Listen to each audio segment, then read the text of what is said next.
Salut à tous et bienvenue dans l'épisode 33 du podcast Up and Thunder, le seul podcast français sur la franchise d'OKC. C'est Pierre qui vous parle, un petit peu malade mais très très heureux de vous retrouver pour l'un des épisodes les plus importants de notre année. C'est le podcast preview, c'est souvent l'un des plus écoutés, on va voir cette année, mais souvent il est très suivi et on prend vraiment plaisir à le faire parce que on se trompe à chaque fois, on va le dire, donc c'est assez drôle. Avec moi comme d'habitude, bien sûr, Constant. Comment ça va, Constant ? Bah ça va, bonjour à tous, ça fait un bail là, ça fait quelques semaines qu'on n'a pas pu parler du Thunder. C'était quand même assez dérangeant là, parler de basket, et puis là on va parler d'une saison magnifique, puisque sans trop spoiler, on fait partie des contenders pour la saison à venir, donc c'est très intéressant d'avoir une preview sur une équipe qui promet d'être particulièrement compétitive. T'as pas dit contender, pourquoi ? C'est ça le... Ah bah contender, Comme bah dans... pour la le loterie. play-in, bien évidemment. Et avec nous, Constant, quelqu'un que vous allez prendre l'habitude d'entendre petit à petit. Il gagne un peu de galon, il revient de plus en plus souvent. Et aujourd'hui, Il il a a une la bonne fibre, c'est pour connexion. ça que vous Aujourd'hui, il a une bonne l'entendez. connexion, il a une voix. On devrait peut-être l'entendre un peu plus. C'est Sanson. Comment ça va, Sanson ? Ça va très bien, salut à vous deux, salut à tous. Et ouais, en effet, ça y est, j'ai la fibre, tout va bien. Normalement, on m'entend mieux que d'habitude, donc très bonne nouvelle. Je Ouais. voulais aussi souhaiter un joyeux anniversaire à Josh Guidé, pardon, que j'ai suivi tout l'été de très très très très près. Il sait qui c'est maintenant. Donc, Tu sais. Il a suivi de donc très très voilà. près. L'impression de voir James Harden FR tweeter là.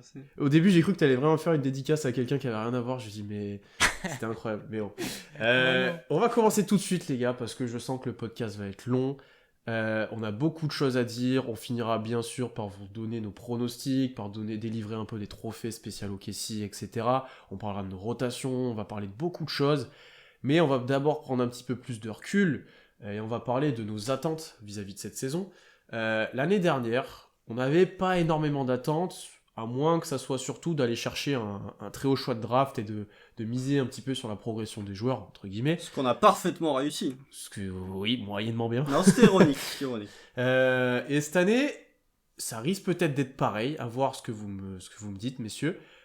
Constant, déjà, comment tu te sens à l'approche de cette saison là, qui commence très bientôt, et qu'est-ce que tu en attends ? Comment je me sens détendu. Détendu parce que, contrairement à il y a 3-4 ans, il n'y a pas de pression du résultat, donc tu te dis pas à chaque début de saison, t'as une chance au titre et t'essayes d'imaginer des scénarios de comment tu vas la gâcher. Cette année, comme l'année dernière, il n'y a pas d'attente. Donc au moins tu peux aborder la saison sereinement. Tu sais à peu près que tu vas voir, sur 82 matchs, tu vas avoir une trentaine de purges, trentaine de défaites de moins de 20 points. Mais sinon, non, plutôt détendu. Après, au niveau des attentes, j'ai pas réécouté le podcast de l'année dernière, j'en suis désolé, mais je pense que ce sont à peu près les mêmes que celles que j'avais l'année dernière, à savoir du développement de jeunes. Et on y reviendra dessus plus tard, mais tactiquement, il y a 2-3 points que j'aimerais voir que je n'attendais pas forcément l'année dernière. Mais sinon, pas énormément d'attentes, étant donné que le scénario la configuration de ce Thunder saison 2021-2022 diffère pas tant du Thunder 2020-2021. On aura une question spéciale tanking d'ailleurs pour voir qu'est-ce qu'on attend vis-à-vis de ça, parce que l'année dernière était très spéciale là-dessus. Samson, est-ce que tu te places toi comme constant, ou est-ce que tu as quelques points qui diffèrent ? Bah, c'est ça, Constant, il a quand même bien résumé la situation. On ne peut pas s'attendre à de gros bouleversements par rapport à la saison passée. Je pense que ça va être plus ou moins la même chose, que ce soit dans le jeu ou au niveau du classement. Mais contrairement à Constant, par contre, je suis quand même très très hypé parce que moi, c'est ma période préférée, la saison régulière, ce qui est assez bizarre vu comment le Thunder est. Le load management, il adore ça, c'est sa saison préférée C'est de l'année. incroyable. Non, mais ce que j'aime bien, c'est de voir l'évolution des joueurs au cours de la saison, la progression ou la régression qu'ils peuvent avoir. Et c'est bien parce qu'on a un suivi régulier, donc c'est ça que j'apprécie. Tu me fais une bonne transition, parce que moi j'ai quand même essayé de changer sur deux trois petits points, et pour faire la transition avec ce qu'on attend plus sur le terrain offensivement et défensivement, ça va bien marcher. D'abord, j'attends bien sûr du développement des jeunes.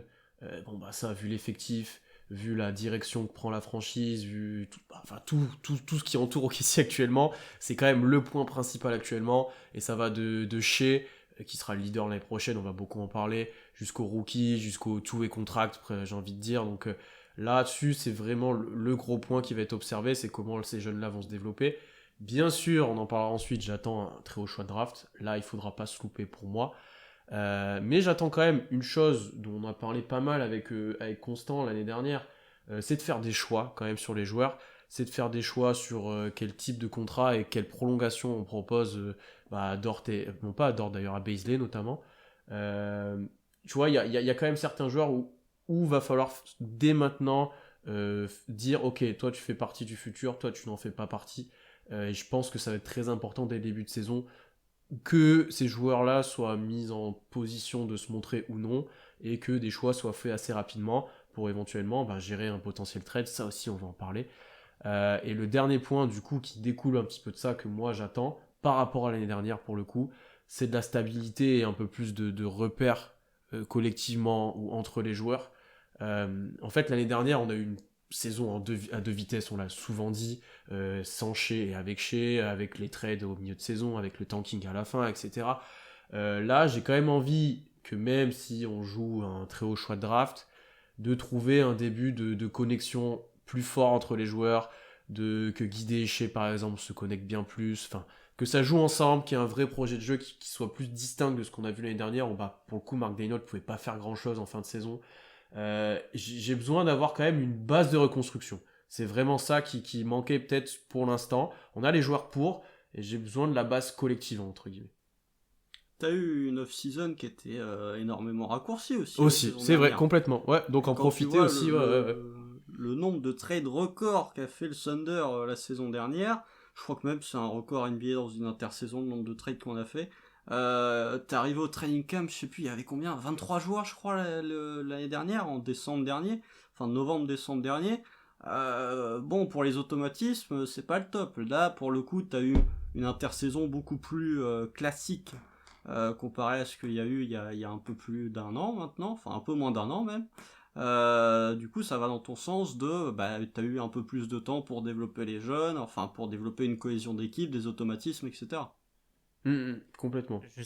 Justement, par rapport à cette cohésion d'équipe, moi j'avais noté par rapport à l'an dernier dans le jeu, ce qui m'énervait beaucoup au niveau défensif notamment, c'était certes il y avait Nul. de la combativité, de l'intensité. Non, mais c'était nul certes, mais les joueurs se donnaient, et tu voyais qu'ils voulaient bien faire, en tout cas au moins avant le All-Star break. Et par contre, ce qui allait pas, c'était surtout au niveau des aides où il y avait plein d'aides, mais n'importe comment. Si on trouve une vraie construction et que ce soit pas fait n'importe comment, la défense, elle peut déjà être bien meilleure que l'an dernier, ou en tout cas, on peut espérer une défense qui ressemble à quelque chose avec un peu de construction et en allant au bon endroit au bon moment et en étant déjà bien placé, ce serait un vrai plus par rapport à l'an dernier et un vrai motif de satisfaction. Je vais laisser Constant enchaîner parce qu'on va du coup aborder la défense, de ce qu'on en attend, de ce qu'on espère. Et là, on parle. Constant, c'est sa lubie, la défense. C'est pas ma lubie, c'est mon dada, c'est tout. Donc, je vais te laisser enchaîner. Qu'est-ce que tu attends défensivement, toi, déjà l'année prochaine? Alors, défensivement, ce que j'attends l'année prochaine, c'est, comme l'a dit Sanson, une meilleure approche collective de la défense. Avec l'intersaison qu'a fait le Thunder, on peut pas dire que défensivement tu te sois énormément renforcé. Je dis, même si, un petit peu comme Poku, mais j'en parlerai dans certaines catégories, a pas l'air d'être si mauvais en défense que ce qu'on attendait. Tu vois, il y a un petit peu le même effet de surprise défensif que ce qu'on a eu avec Poku l'année dernière. On a sous-estimé Euh, comment il était fait en taille et en poids aussi, je pense. Tu vois, Ouais, il est ouais, vraiment ouais, grand. ouais, ouais. Ouais. Mais enfin, après, on a vu très peu de choses, mais il a l'air quand même de pas être si catastrophique que ça. Tu peux pas. JRE, moi je l'aime beaucoup. C'est peut-être le meilleur défenseur des 4 rookies qu'on a eu dans cette draft. Treman, c'est pas du tout un défenseur. Aaron Wiggins, c'est un profil de 3&D, mais est-ce qu'il t'apporte vraiment en défense? Est-ce qu'il aura du temps de jeu? Ça, on en est loin d'être sûr. Donc ouais, j'attends défensivement une meilleure approche collective, que l'équipe défende plus ensemble, que ce soit mieux structuré, que les aides soient faites au bon moment et qu'il y ait certaines aides qui ne soient pas faites. Au niveau des close-out aussi, il y a des moments où c'était n'importe quoi, savoir quand close-out, savoir quand laisser son défenseur, au niveau des rotations aussi sur pick and roll, savoir quand switcher, savoir quand ne pas switcher, voilà. C'est des trucs qui demandent pas forcément d'avoir des physiques extraordinaires, tu vois, je demande pas à ce que Thunder défende pas, comme pour défendre le Heat ou comme pourrait défendre les Bucks par exemple, où c'est vraiment des défenses dominantes parce qu'elles sont intelligentes et parce qu'elles ont le matériel pour. Mais ouais, une improvement, donc une amélioration dans l'approche collective de la défense, parce que effectivement en seconde partie de saison l'année dernière c'était affreux. Je crois que le Thunder avait le pire defensive rating en sortie de break, donc voilà, mais la première partie de saison était pas si nulle, surtout quand tu vois les joueurs qu'on avait. Donc poursuivre un petit peu dans cette lignée de ce qu'on a vu durant la première partie de saison l'année dernière, mais quand même en te disant t'as eu un training camp complet, t'auras peut-être des rotations qui seront moins le bazar que ce que ça n'était l'année dernière, donc t'as peut-être moyen de développer un peu plus cette défense et de mieux la faire défendre en tant qu'équipe. Et pas juste en tant qu'individualité. L'année dernière, première partie de saison, t'es borderline top 10 au defensive rating, je crois. Ouais, je crois que t'es quelque chose comme 11, ça. 12, ouais. Donc vraiment, oui, c'était encourageant. Je suis complètement d'accord avec l'aspect collectif de la défense qu'on n'a pas beaucoup vu l'année dernière, où c'était vraiment du bricolage. Tu passes du tout au tout avec ton pivot, même les joueurs présents sur le terrain, c'était pas du tout les mêmes profils. Il semble quand même se dégager une envie de switcher 1 à 4 ou 1 à 5 selon qui est sur le terrain. Si c'est Bazley en 5 par exemple, ça a été mentionné. Et voilà, tu vois qu'il y a quand même cette envie-là, mais tu dois avec ton poste 5 aussi gérer les choses. Ça a énormément bougé l'année dernière là-dessus. T'es passé de Robbie à Horford, à Moses Brown, à Bradley, enfin, il n'y avait que des profils complètement différents, Muscala. donc très dur à gérer. Ouais, Muscala aussi. Donc très dur à gérer pour Daynault. Et d'ailleurs, moi c'est un point que je vais surveiller aussi, c'est comment ce poste 5 est géré. Parce que ce qui pourrait empêcher pour le coup OKC d'être une très bonne défense pour moi, c'est la défense intérieure. Parce que bien sûr, JRE par exemple est un très bon défenseur, etc. Mais c'est pas le plus physique. Tu manqueras peut-être un petit peu de protection de cercle sur certains points. On sait que Robbie, nous on n'est pas très fan défensivement. Tu manqueras de taille aussi. Hein. Voilà, Muscala, il fait ce qu'il peut, mais c'est pas un énorme défenseur. Favors fera le taf, mais c'est pas le plus physique non plus. Tu vois, moi j'ai un peu cette peur-là, et du coup, ce que je vais surveiller, ce qui a été aussi mentionné par Gdaynol depuis le training camp, notamment pour Isaiah Robbie, et notamment aussi par un impact futur de Favors, c'est ce rôle de tour de contrôle défensive que doit souvent gérer quand même le poste 5, parce qu'il est constamment pris dans les écrans, parce que c'est lui qui a ce rôle dans la raquette, un peu à la Rudy Gobert quand même dans la plupart des équipes. Donc c'est à lui d'annoncer les coverages sur pick and roll, de gérer un peu tous les déplacements, de bumper les joueurs qui vont bien, de contrôler le cercle, de prendre leur rebond. Il y a un rôle qui est prépondérant quand même, au-delà de juste prendre du rebond et mettre des contres. C'est vraiment défendre et gérer la défense collective. Et là-dessus, c'est un axe où on doit progresser, parce que les défenseurs extérieurs, avec Dort, avec Shea qui est capable, j'en suis sûr, avec Malédon peut-être qui a pris de l'impact physique, enfin on a des joueurs pour défendre, je suis sûr et certain de ça. Par contre, à l'intérieur, ce sera peut-être un peu plus compliqué. Tu l'as dit, manque de physique. Un Poku, on attend de voir encore au poste 4, au poste 3. Bazley aussi, on a des incertitudes, bien que défensivement, c'est pas trop mal. Mais tu as ce manque au poste 5 que moi, je vais vraiment surveiller au-delà de l'aspect collectif parce que je le trouve ultra dépendant de ça, en fait. Sur comment ton 5 peut être utilisé, comment lui, il gère un peu tout le monde en tour de contrôle défensif. Samson, est-ce que tu as des choses à ajouter là-dessus ou est-ce que tu as d'autres points à mentionner? Bah déjà par rapport à ça, forcément je te rejoins, au poste 5 on sera assez léger je pense. Mais en même temps, le fait qu'on ait des joueurs autour, tu vois, tu parlais de Poku et Baisley, je pense qu'ils peuvent aussi aider. On a vu beaucoup l'an dernier venir en aide sur des contres. Baisley est aussi capable de le faire. Et certes, on n'aura pas un poste 5 comme Rudy Gobert, tu l'avais mentionné. Mais par contre, ça peut peut-être tenir la route avec des aides. Et le problème, c'est qu'il faudra éviter de créer de gros décalages comme on a eu l'an dernier, quoi. Oui, c'est de la gestion de comment tu aides et comment, si tu laisses le match-up, ouais, effectivement. Il y a aussi une évolution dans le jeu, dans la manière de défendre en NBA. On a vu que tu regardes plusieurs interviews des coachs là durant l'intersaison, on arrive dans une situation où le drop, qui était quand même pas mal utilisé ces 2-3 dernières années, est petit à petit en train d'être désavoué. Mm. Ce qui peut aider, alors ce qui n'aide pas des équipes comme Utah par exemple, où t'as Rudy Gobert qui en drop est absolument parfait. Par contre, du côté d'OKC, si t'as de moins en moins de défense, dont la défense du Thunder, hein, qui font du drop, tu peux peut-être compenser, entre guillemets, ce déficit à l'intérieur par des extérieurs talentueux en défense, comme tu l'as dit, du Shea, du Dort, etc. Donc je me dis que l'évolution de la manière de défendre en NBA peut potentiellement, alors je dis pas, hein, ça va être très compliqué à l'intérieur, comme ça l'était la saison dernière. Mais alors après, ça aussi, tu peux le compenser en ayant une meilleure approche collective défensivement, sous le cercle, etc. T'as peut-être moyen de t'améliorer dans ce domaine-là, même si physiquement t'auras du mal. Mais le fait de moins avoir de drop peut potentiellement aider le Thunder à compenser ce déficit à l'intérieur. Après, au-delà d'avoir des bons défenseurs, c'est aussi d'avoir des corps. Tu vois, un Guidi, si tu le fais jouer un ou deux, il fait 2,6 m, il a annoncé, enfin, ça te prend bien plus de place qu'un triangle, par exemple, si tu as besoin de défendre l'intérieur, mine de rien. Ah bah ouais, mais en même temps, ma grand-mère prend plus de place que Triangle dans la défense, donc bon. À l'inverse, tu parles de corps, Lugensdort, Ouais. ça va être l'inverse de Guidé. Et il prend de la place Lui, aussi, pour quand même. tout couvrir, il va rentrer dans tous les écrans sans les sentir et ça va aussi combler les manques d'un autre côté. Mm, mm, mm. Non, je suis d'accord. Est-ce qu'il y a d'autres points défensivement que vous voulez aborder? Ou est-ce qu'on passe à l'attaque, maintenant? Ah, moi j'ai un point encore. Continuer à bien défendre la ligne à 3 points comme on l'a fait la saison dernière.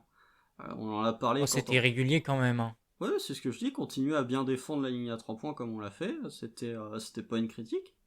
Non, mais Euh, je voulais dire que c'était irrégulier. Ah non, moi je trouvais que c'était plutôt régulier. Tu Bah, regardes il y a quand même des les... matchs où tu prenais bien la sauce. Oui, mais comme... Statistiquement, Golden ça State, je me c'est souviens d'un bien. match où c'était catastrophique. Statistiquement, quand on a fait le podcast d'Enio, c'est ce qui ressortait, Voilà. c'est qu'on était plutôt bon sur ce point-là, et à peu près n'importe quand dans la saison. Et tu vois, pour le coup, il y a eu des matchs où forcément NBA tu prends des barrages à 3 points, mais il n'y en a quand Bah même ouais. pas eu tant que ça, j'ai l'impression. Ouais, donc Samson, si tu veux, je t'invite à réécouter, ou plutôt à écouter notre podcast sur Margenlolt. Tu verras que à 3 points, on n'était pas si mal que ça. Mais non, mais forcément en NBA, il y a trop de bons shooters maintenant. Même en défendant très très bien, je sais pas, t'affrontes une équipe comme, allez, même si je les aime pas, les Nets. Il y a tellement de joueurs qui sont forts offensivement. T'as beau défendre comme tu peux, s'ils sont chauds, ils sont chauds. Tu prends un barrage à 3 points. Mais si tu compares à la défense intérieure qui était catastrophique la saison dernière, je trouve que la défense extérieure et la défense du tir à 3 points côté OKC étaient quand même plutôt intéressantes. Et je trouve que, enfin, j'aimerais voir un OKC qui continue à être bon dans ce domaine, parce que je trouve que, en fait, je pense que si t'es une équipe NBA, t'as peut-être plus de chances de gagner un match en te faisant bouffer à l'intérieur qu'en te faisant bouffer par un barrage de tir à 3 points, à l'heure actuelle. C'est un peu pick your poison, hein, mais c'est mieux si t'arrives à défendre les deux. Mais limite, je préfère mieux défendre la ligne à 3 points et un peu subir à l'intérieur que l'inverse. Donc voilà, j'aimerais bien que OKC reste assez bon dans ce domaine-là. D'ailleurs, garder aussi ce côté un petit peu analytique de la défense et ce côté très discipliné. Là, t'es une équipe encore très jeune, on a vu, ça prenait peu de fautes, etc. Ça sera intéressant à garder ça. Peu de fautes, ça dépend des gars. Oui, ça dépend des joueurs, mais collectivement, en tout cas, les joueurs se prenaient peu de fautes en moyenne, donc ça, c'est un aspect qui a à conserver. Ça, c'est sûr et certain. Je voulais juste ajouter un dernier point. Ça me semble évident et on va pas y passer une heure, mais que Lugensdort prenne encore plus d'ampleur dans le leadership défensif, Laisse mes hot peut-être tech. vocalement aussi. On en Qu'est-ce reparlera que dans tu les hot dis? tech.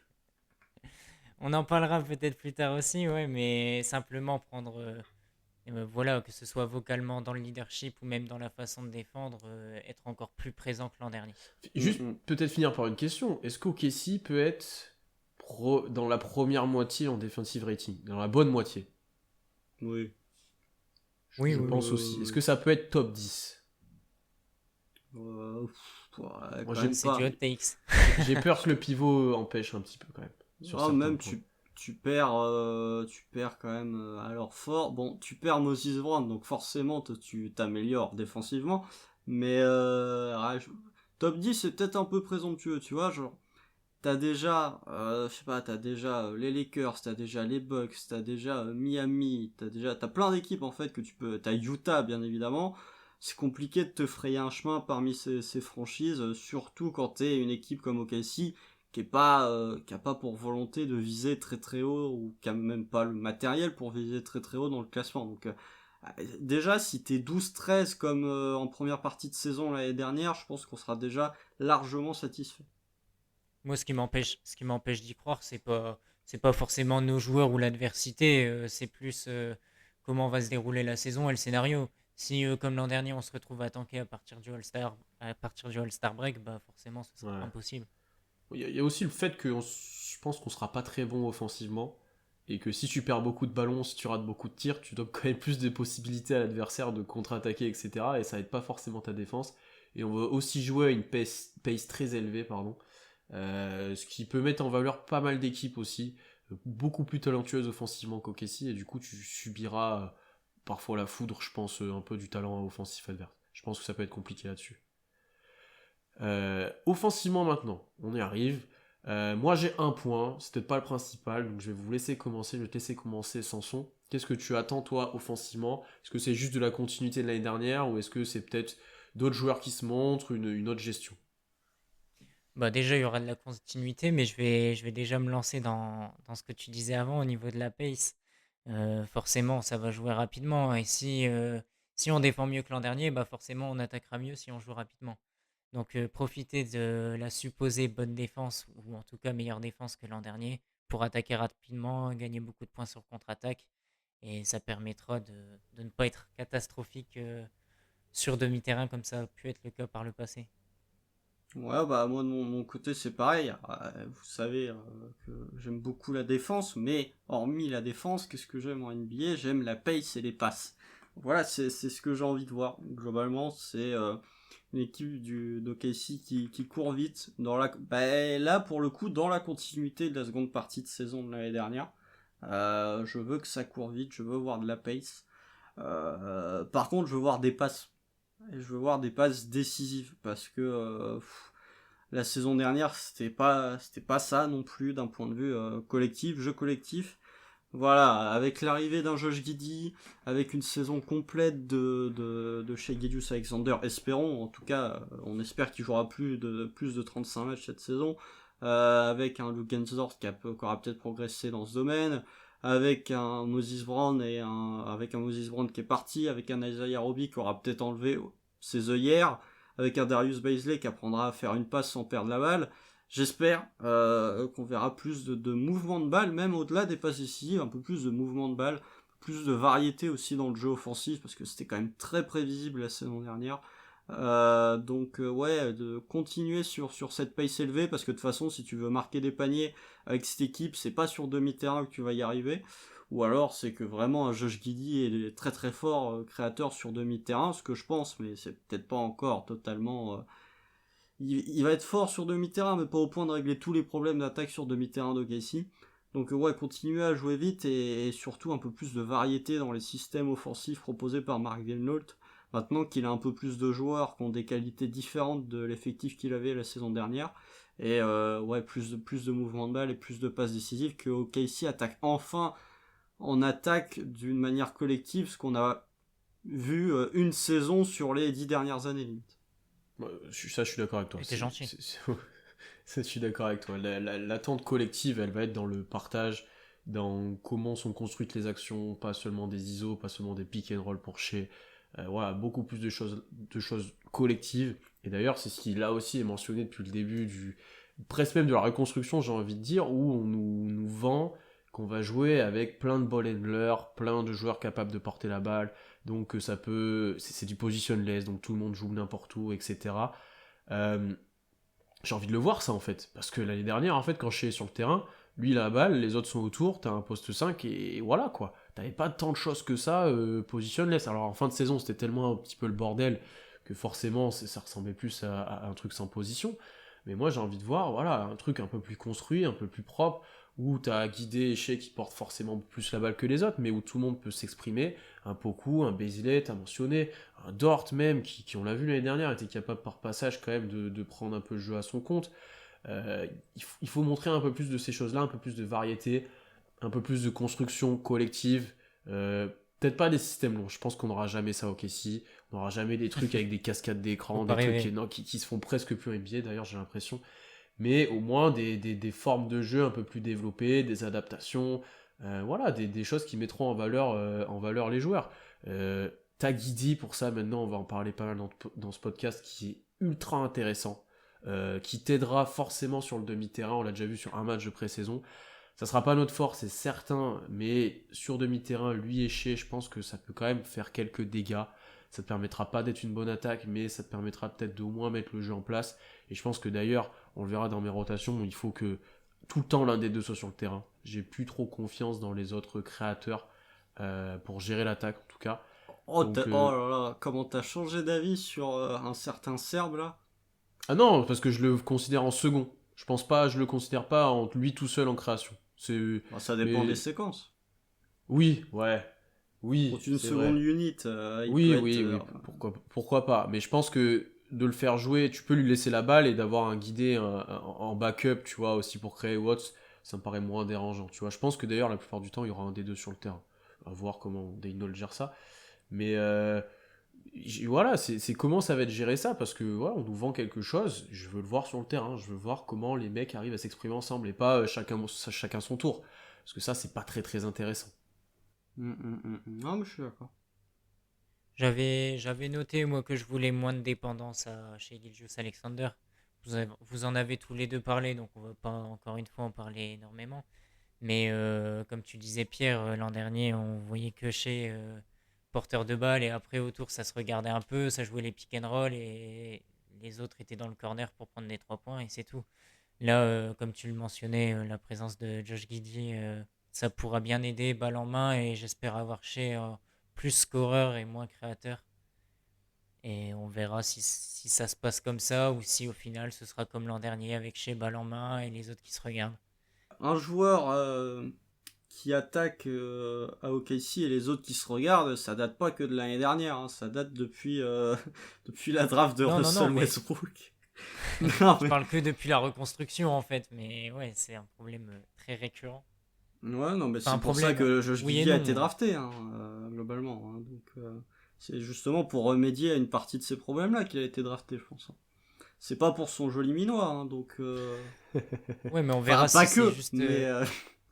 On Bon. verra si c'est juste un choix de draft pour faire quelque chose et on le fait derrière, ou est-ce que au final on continue à jouer de la même façon comme depuis 10 ans, comme tu l'as dit. Non, je pense pas. Je pense que quand même ça va Je pense pas évoluer. non plus. Déjà, t'as quand même un spacing qui est bien plus grand.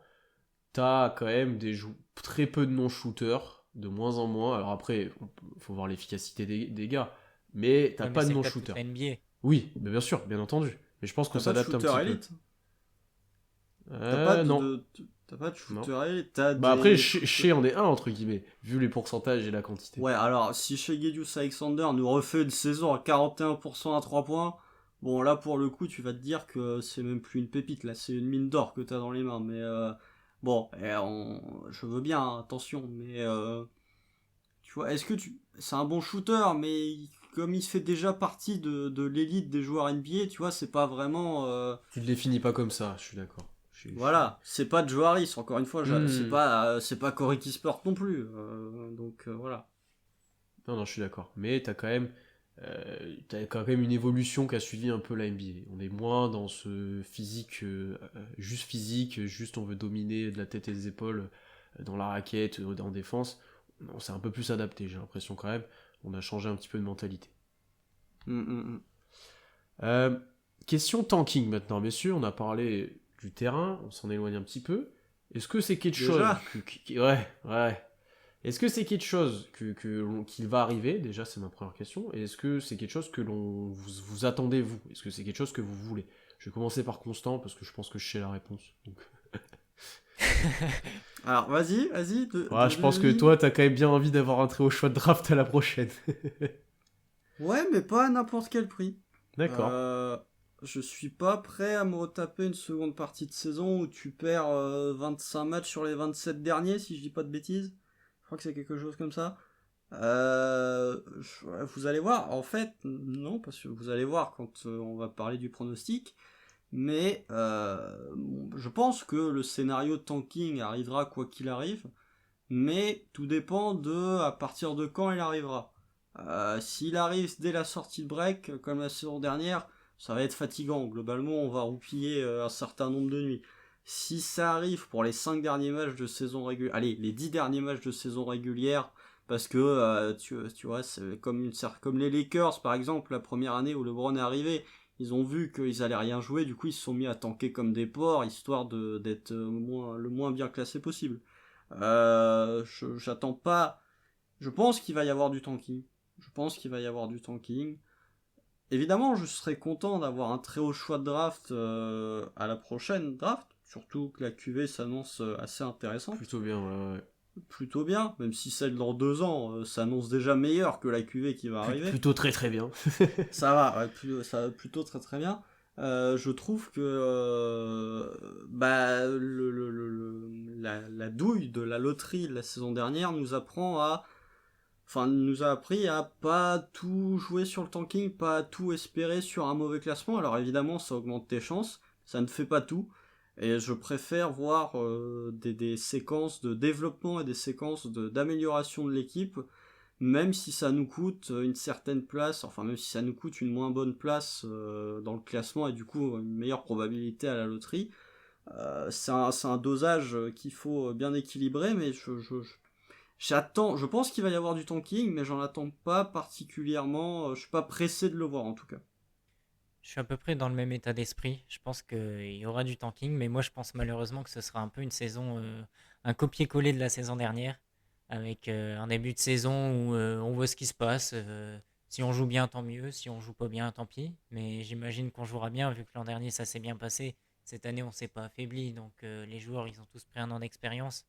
Donc je vois pas comment ça peut moins bien se passer que l'an dernier si s'il n'y a pas de blessure, s'il n'y a pas de Covid, même si maintenant les joueurs sont vaccinés, donc il ne devrait pas y en avoir. Mais du coup, Oh, je m'attends à un début de saison. va dire ça à Kyrie Irving. En tout cas, toute l'équipe d'Oklahoma City elle est vaccinée, donc logiquement ça devrait aller. Mais ouais, du coup, je m'attends à un début de saison un peu comme l'an dernier, une fin de saison un peu comme l'an dernier aussi. Mais ce que j'espère, c'est que contrairement à ça, le management il soit clair dès le début. Soit on tank, on essaye de tester un peu tout le monde, de reposer les cadres, de vraiment faire tourner tout l'effectif, de tester Baisley au poste 5, de vraiment faire tout ce qui est possible et imaginable. Soit jouer dès le début comme on a fait l'an dernier et par contre s'y tenir. Comme ça, les cadres y jouent et si ça se passe bien, bah, tant mieux. Puis si ça se passe bien, tant mieux, on sera compétitif. Et pourquoi pas, comme l'an dernier, hein, accrocher un play-in ou avant l'All-Star Break, on n'en était pas loin. Donc être dans ces places 10, 11, 9 peut-être Oh. au mieux. Et dans le pire des cas, on joue avec les cadres et si ça se passe mal, bah, tant pis, on tank. Après, le truc, c'est que les cadres, c'est 2 joueurs, quoi, globalement. Ouais. C'est Shea et Pour l'instant, Dort. c'est chez pas- Dort, ouais.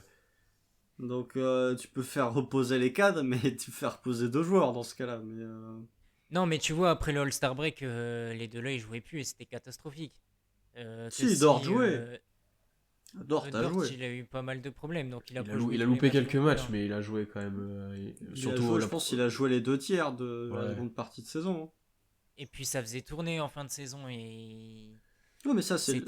c'était jamais le même 5, ça bougeait dans tous les sens parce que il n'y avait pas le choix, il y avait la volonté de tanker.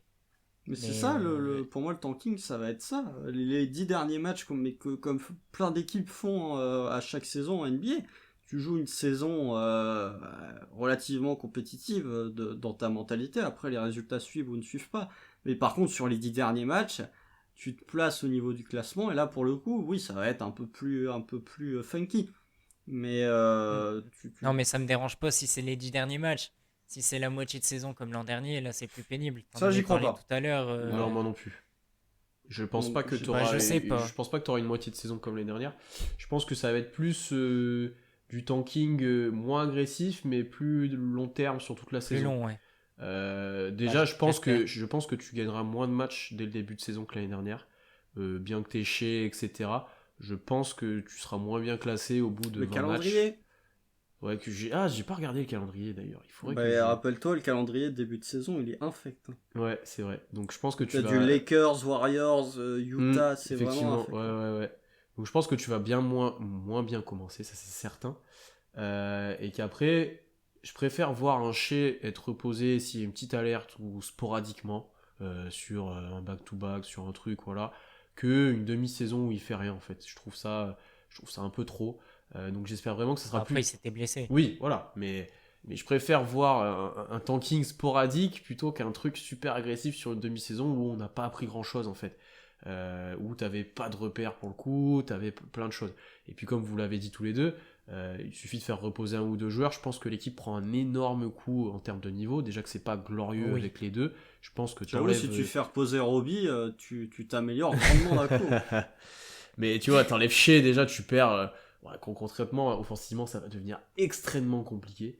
Bah, tu bats plus grand monde. Ouais, Hein. je pense que tu bats plus grand Oh, monde. mais après, alors, ça s'applique à plein d'équipes, ça. Oui, Ça je suis d'accord avec s'applique toi. pas qu'à OKC, hein. Ouais, mais tu vois, si on comparera après avec peut-être avec les concurrents du tanking, mais à Houston, t'enlèves Green, t'as encore Kevin Porter Jr., t'as encore Wood, tu vois, t'as quand même plus de talent offensif, j'ai l'impression.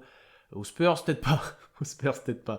Non, mais tu vois, tu prends un exemple, genre t'enlèves, je sais pas, t'enlèves De'Aaron Fox des Kings, là, et il se fait la cheville, il joue pas pendant 3 semaines. C'est compliqué, hein, Ouais, c'est quand même cool. les C'est vrai, Kings. non, c'est vrai aussi. T'enlèves Ja Morant à Memphis, il joue pas pendant 3 semaines. Bon, même si Memphis c'est très bien coaché, bah, t'as l'impression que tu n'as pas, tu peux plus battre grand monde, et puis en fait, comme ça joue bien, ça va tenir. Tu vois, OKC, ça, j'en parlerai plus dans mon pronostic, mais OKC a l'avantage d'être une franchise bien coachée. Même la saison dernière, tu vois, alors qu'on nous promettait la pire saison, on allait gagner 12 matchs, 15 selon certains qui sont présents dans notre podcast et que je ne citerai pas. Au final, t'as bien vu que sur la trentaine de matchs où on a joué sérieux, juste parce qu'OKC jouait sérieux, était une franchise sérieuse, ça gagnait des matchs.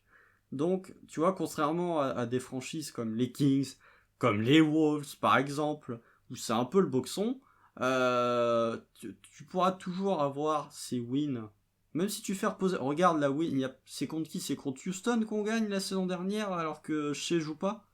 Si je dis pas de bêtises, un samedi soir ou un dimanche soir à 21h30. Je crois que c'est contre Houston. C'est toi Euh, qui as la bonne mémoire, Constant. c'est contre Houston un dimanche soir avec le compte de la gagne de Lugansdorf sur John Wall, je me rappelle. Mais juste parce que OKC était un minimum bien coaché. Donc, Non, c'est vrai. voilà. C'est ce qui fera peut-être gagner des matchs, effectivement, ça. Mais j'ai quand même l'impression qu'on sera, avec nos pronos on le dira, mais pas très bien classé et qu'il y aura peut-être pas besoin de tanker une demi-saison comme l'année dernière, que ça se fera peut-être plus spontanément, plus tranquillement, j'ai envie de dire. Donc on verra ça rapidement. On va parler maintenant un peu plus des joueurs, cas par cas. On va bien sûr commencer par Shai Gilgeous-Alexander, notre futur superstar qui a son contrat maintenant. C'est quoi les attentes autour de lui cette année, sachant que l'année dernière, la grande question c'est est-ce que ça peut être une première option.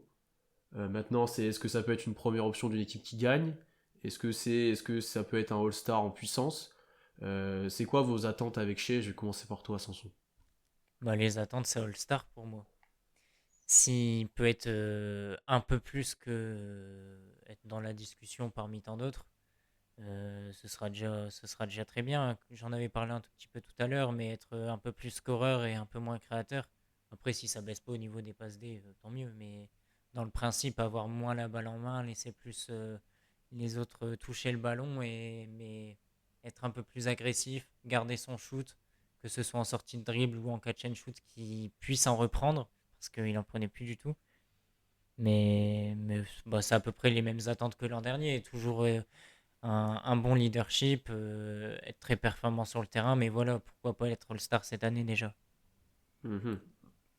Moi, je Très pense que compliqué. j'attends de lui, même pas juste All-Star, je pense que, vu le bilan qu'aura OKC, je pense que j'attends que ça soit un All-Star incontestable en puissance. Que ce soit pas comme l'année Oh là dernière. là. Non, mais. Ah, tu veux que ce soit un All-Star clair et net? Voilà, je veux pas qu'il y ait. En Je gros, serais déçu parce que sinon. l'année dernière, nous, on est d'accord sur le fait que ça a été un All-Star. Nous, ça, on en est. Parce qu'on l'a vu jouer, parce qu'on a les stats, parce que. Voilà. Mais il y a plein de Je gens, suis et pas c'est d'accord. normal. T'es pas d'accord? Ah, ah. Bah, pour moi, enfin, C'est pas All-Star il a le l'année niveau dernière? All-Star. Pour Il a moi, le niveau pour moi, il All-Star, est mais devant c'est Mike pas un Conley tous All-Star. les Oui, jours. mais Mike Conley tout. Mais.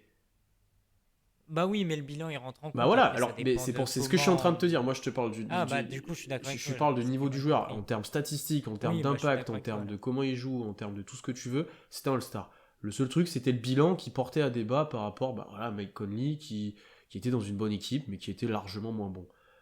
Qui était dans la meilleure équipe de l'Ouest l'année dernière. Oui, Quand même. et qui a eu un All-Star pour l'ensemble de sa carrière, on va dire. C'est pas faux.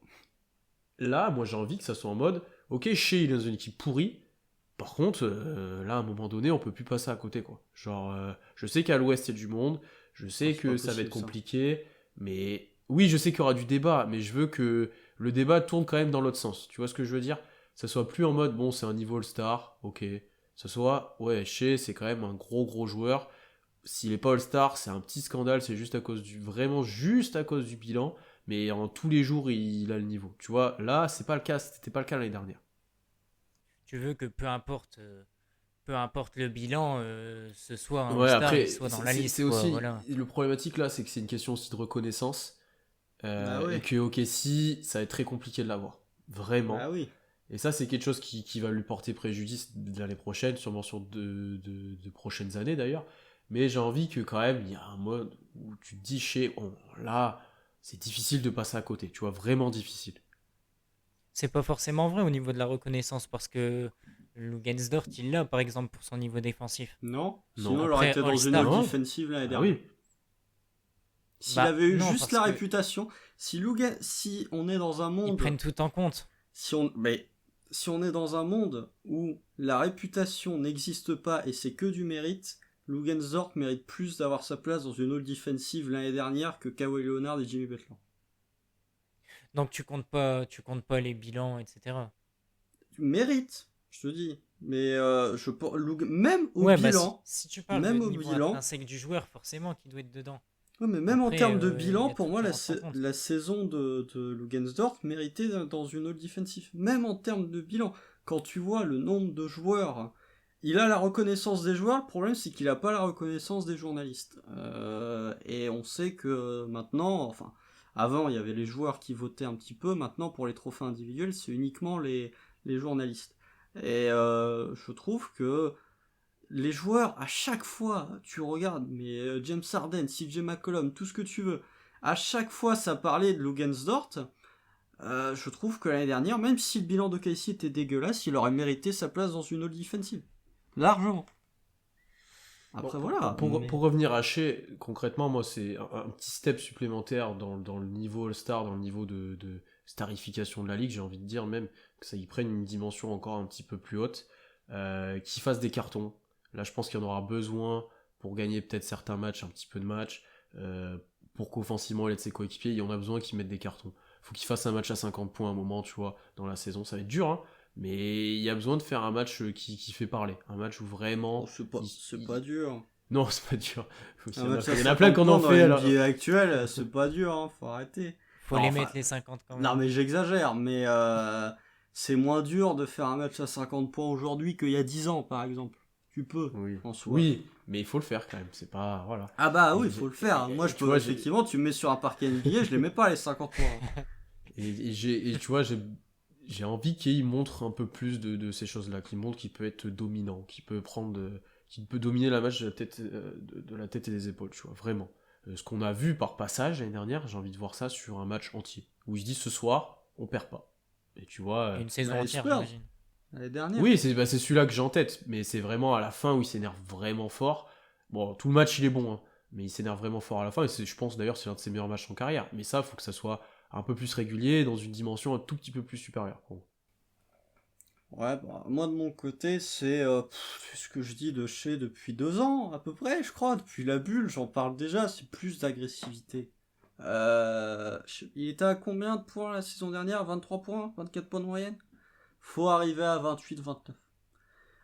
Quitte, comme l'a dit Sanson, à avoir un peu moins de passes décisives, il y a trop de moments, encore une fois, hein, où chez la saison dernière, même s'il a été énorme, je vais pas dire le contraire, pour moi il était All-Star, mais il y a trop de moments où Shea n'a pas assez pris le jeu à son compte et voulait un peu faire jouer les copains. Alors c'est très bien de savoir laisser un peu de place aux copains pour se développer, pour leur donner confiance, mais il y a des moments où j'avais besoin que Shea montre que c'est lui le boss. Et quand tu fais une saison à plus de 50% de réussite, à plus de 50% de réussite au tir, bah tente-en plus. En fait, je crois limite, c'est bête à dire, hein, mais je crois que je préfère voir Shea faire une saison à 29 points de moyenne à 46% au tir qu'en faire une à 23 à 52. Parce que là, effectivement, si tu fais une saison à 29 points de moyenne, parce qu'au final, en NBA, pour la reconnaissance, il n'y a pas grand-chose qui compte hormis les points, hein, globalement. Donc si tu fais une saison à 29 points de moyenne, là, pour le coup, tu vas arriver dans une situation où les gens vont se dire « Non mais Shea, c'est pas possible, il doit être All-Star, en fait. » Si t'es plus agressif et que t'augmentes ta production au scoring, il y a un moment où les gens vont faire comme ce qu'ils ont fait avec Devin Booker il y a 2-3 ans. Ils vont lui donner parce qu'au bout d'un moment, ils vont être en mode non, c'est pas possible, on peut pas ne pas le mettre en fait. Même à l'ouest où il y a une concu de fou, même avec un bilan qui va être pas terrible, si t'es à 29 points de moyenne, je pense qu'ils vont te mettre All-Star. Par contre, si t'es en 29 points de moyenne et 4 passes décisives, tu vas être All-Star, ou en tout cas tu vas causer très fort dans la discussion. Si t'es à 23 points de moyenne et 6 passes, les gens vont plus te zapper. Donc voilà, j'attends plus d'agressivité du côté de Shea. Le leadership, il l'a déjà très bien montré la saison dernière, donc j'en attends pas plus que ça. Sa relation avec Didi, j'en attends beaucoup, mais ça, on en parlera un peu plus tout à l'heure. Mais moi, j'attends que, comme tu dis, Pierre, j'attends qu'il y ait des vrais matchs où Shea take over et où il attend pas juste le troisième quart-temps pour se mettre en route. Bon, je pense que globalement, on a fait le tour. On est déjà sur des exigences très très hautes pour Shea. On est sur du. Ah bah là, oui. On est sur un joueur Après, qui est du futur. est-ce que c'est mieux qu'il soit plus agressif et plus scoreur jusqu'à monter à 28-29 points, comme tu l'as dit, quitte à prendre un peu le ballon aux autres, ou est-ce que c'est mieux Enfin, pour moi, il n'a pas besoin de prouver ça. C'est mieux pour l'équipe que tout le monde puisse jouer, tout le monde puisse progresser. Et tant pis s'il est plus à 24, 25, 26 points. Ouais, mais si tu veux ta rep, il te faut être parmi les meilleurs scoreurs de la NBA. Si tu veux être considéré comme l'un des meilleurs joueurs, il te faut, c'est triste à dire, hein, mais il te faut faire une saison statistique en termes de points plus élevée que ce qu'il a fait la saison dernière.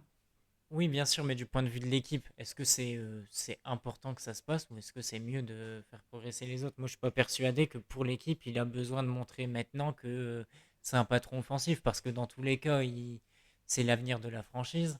On sait qu'il aura les cartes en main et du coup, c'est pas pressé une saison comme ça à 28-29 points.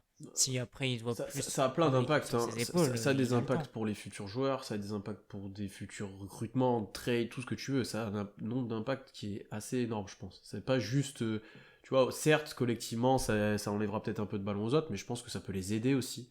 L'année dernière, il a aidé pas mal de gens, en fait, parce que on a vu que certains, quand ils avaient beaucoup la balle en main, ça les aidait pas forcément.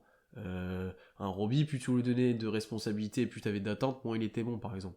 Ben, il est beaucoup plus à l'aise quand t'en entends moins, mais c'est la vérité.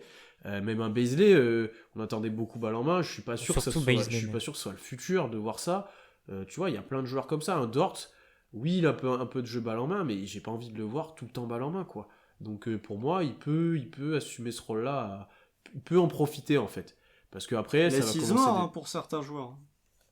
Ouais. Laisse mort, hein, et même d'un point de vue leadership. Quand t'as un joueur qui est ton leader, quand même, c'est le leader dans le locker room, c'est le leader sur le terrain. Quand t'as un joueur qui te plante un gros match à 35 points, là, bah les gens sont plus fédérés autour de lui. Que s'il est à 22 points et qu'il laisse un peu jouer les autres, alors oui, effectivement, tu vois, des gars comme LeBron, des gars comme Chris Paul font ce genre de choses et leur qualité de leader sont pas remis en cause.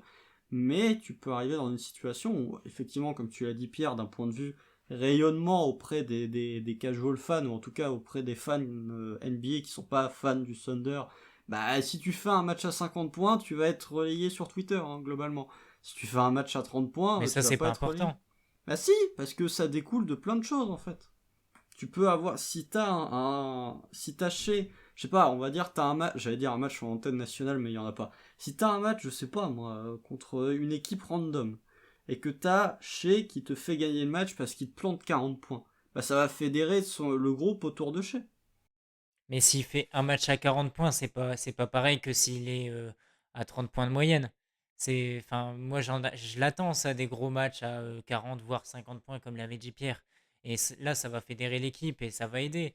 Mais enfin, c'est pas pour ça qu'il aura plus de crédit auprès de l'équipe.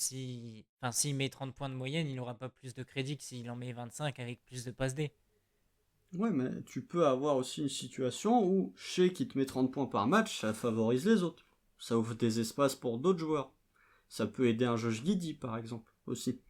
Toi, je suis pas convaincu que les Lugensdort, les Josh Giddey, Darius Bazley, c'est un autre domaine. Je suis pas convaincu que ce soit des joueurs qui rayonnent en prenant 16, 15 ou 14 tirs par match. Je pense que pour eux, less is more est plus valuable.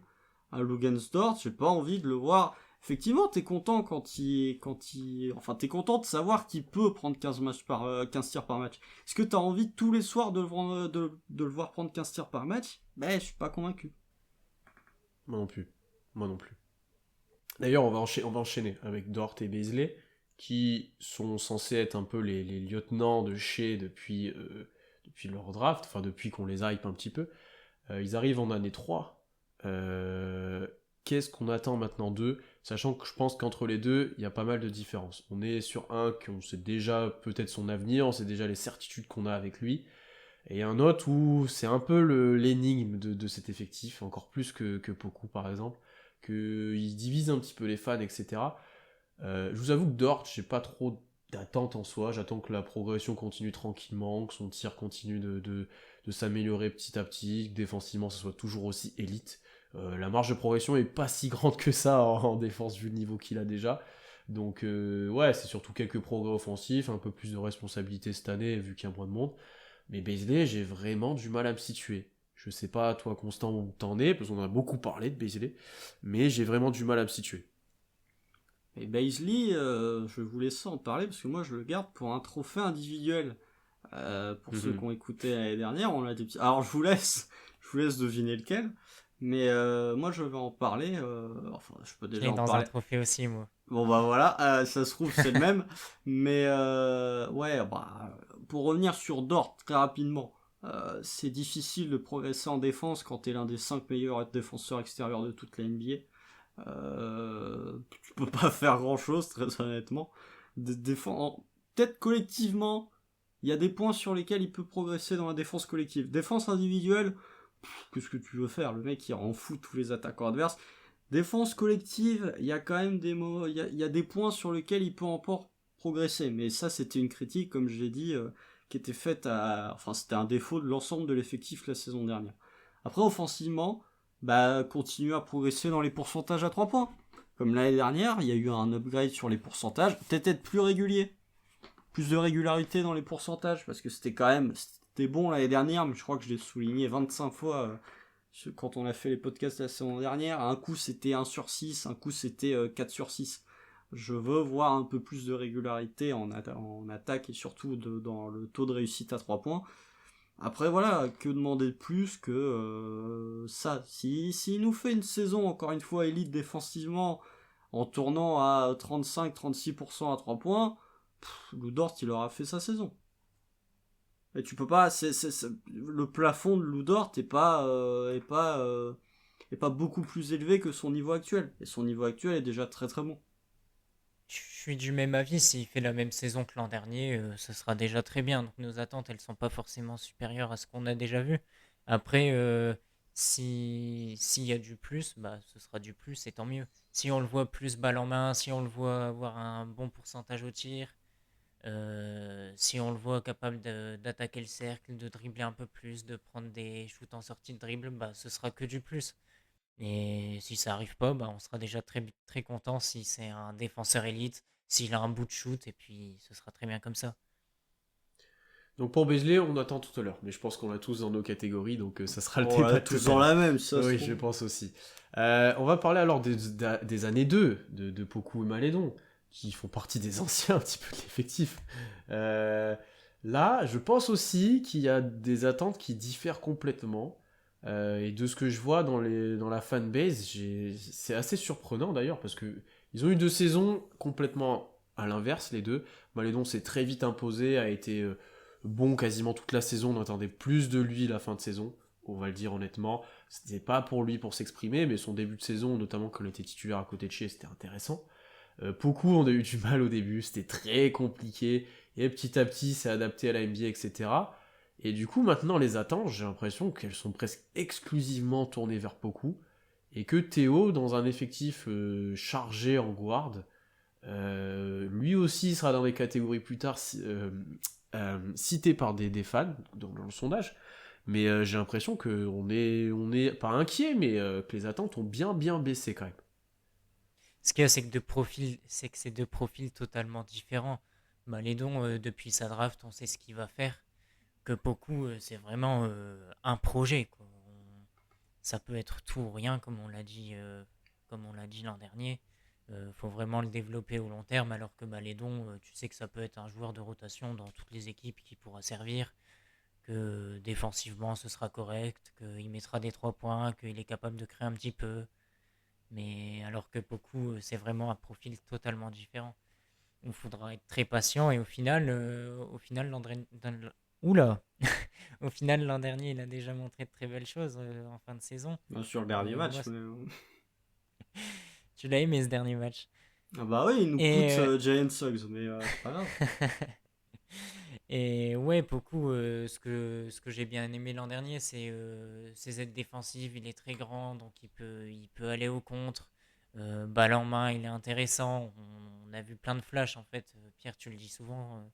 T'adores beaucoup, donc t'aimes bien le mettre en avant et dire qu'il est capable de faire plein de flashs, mais c'est ce qu'on a vu, plein de flashs. Et cette année, j'espère que ce sera un peu plus construit, que on le voit à la création, mais régulièrement, que son shoot soit plus régulier, que en fait c'est juste de la régularité que je demande.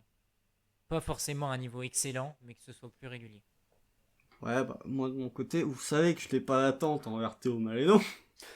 Parce que moi, il était dans ma déception de l'année dernière. Alors, peut-être j'ai été trop injuste envers lui, mais non, mais en fait, tu parlais du fait qu'il y en a un qui a beaucoup plus d'attentes et que les attentes ont baissé pour l'autre.